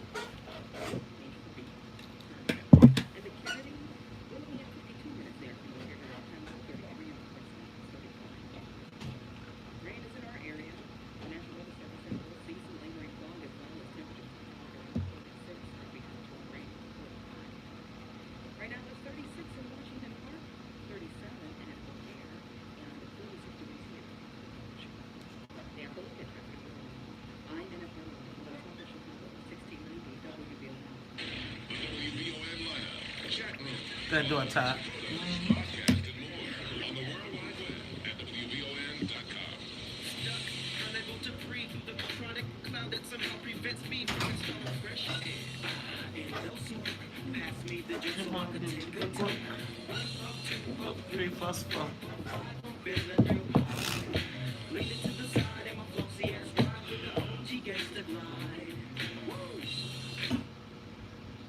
Inhale, exhale with my flow. One for the program again. You are tuned in to the Talk Chicago 1690 AM, and I want to take a few minutes tied to reflect on the life of John Singleton. Yes.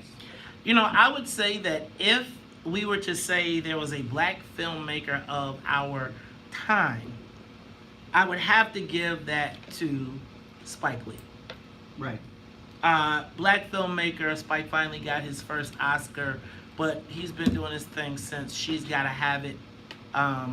Then School Days, Do the Right Thing.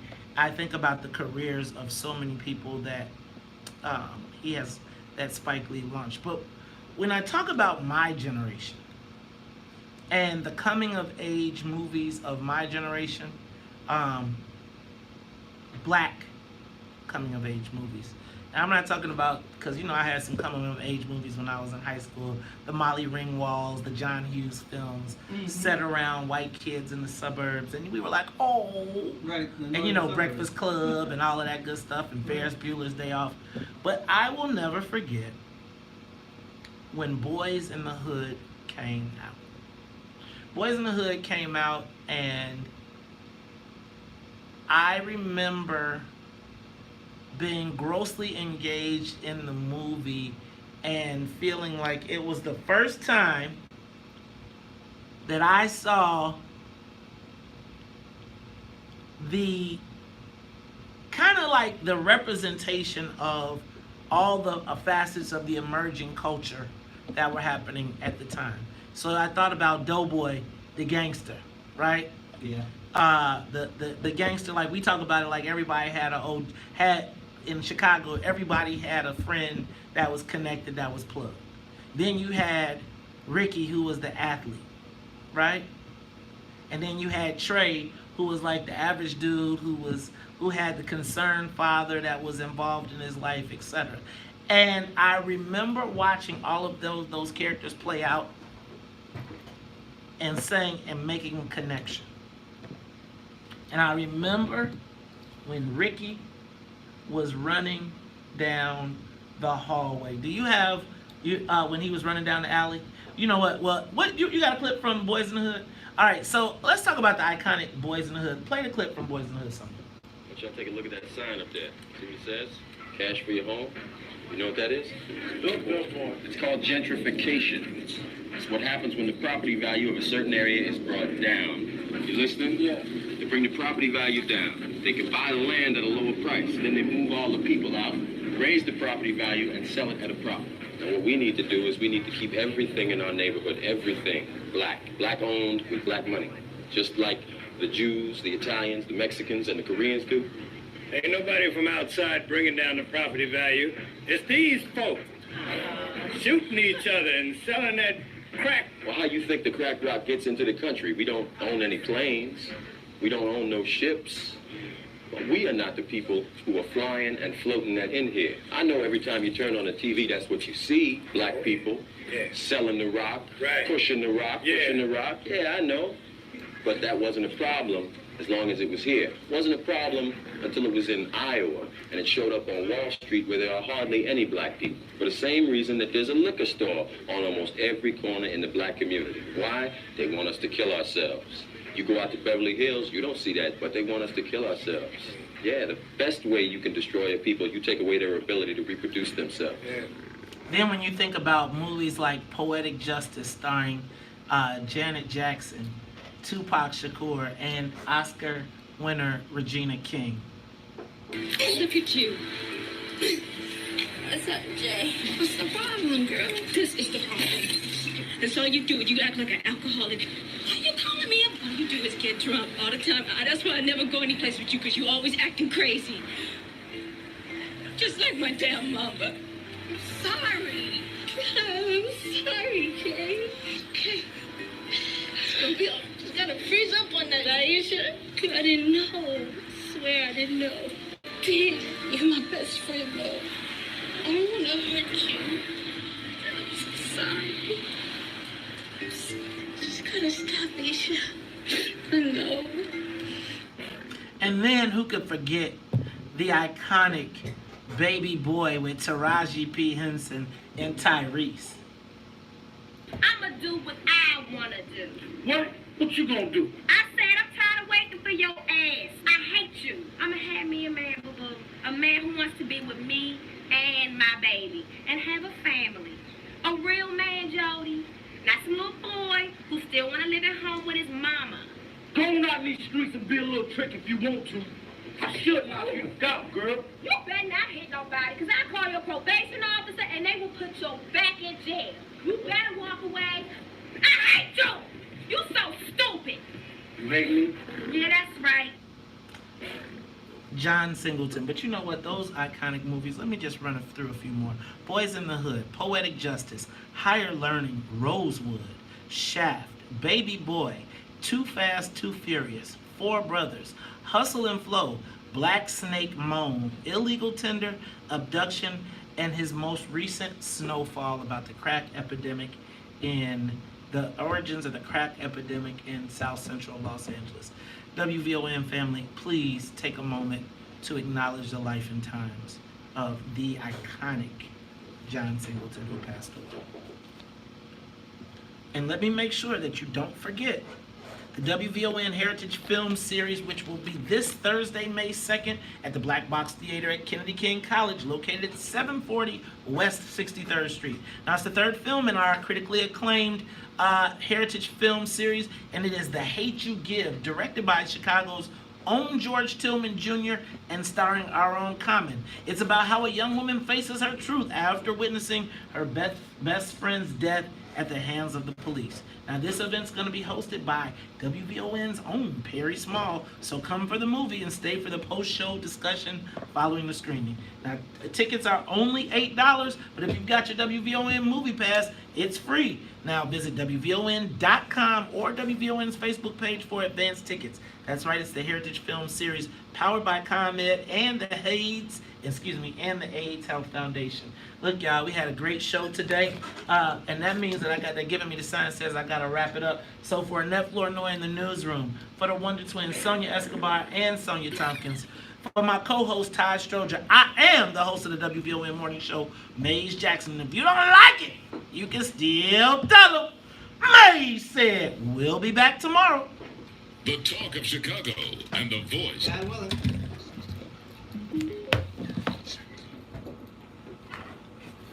All right, y'all. Take a moment, share the broadcast. Hope you enjoyed the show today. Hope you enjoyed the show today. It's the WVON Morning Show. I'm your host, Maze Jackson, co-host Todd Stroger.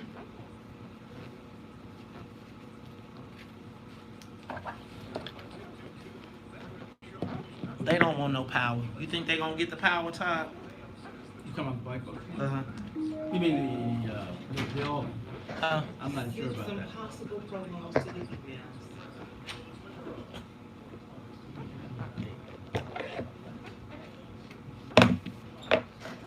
Hope y'all enjoyed the show today. Hope we gave you a little something to think about. Have y'all lowered the standards of y'all children's? Like, do your kids come home and brag about making the honor roll? Remember when we cared about that?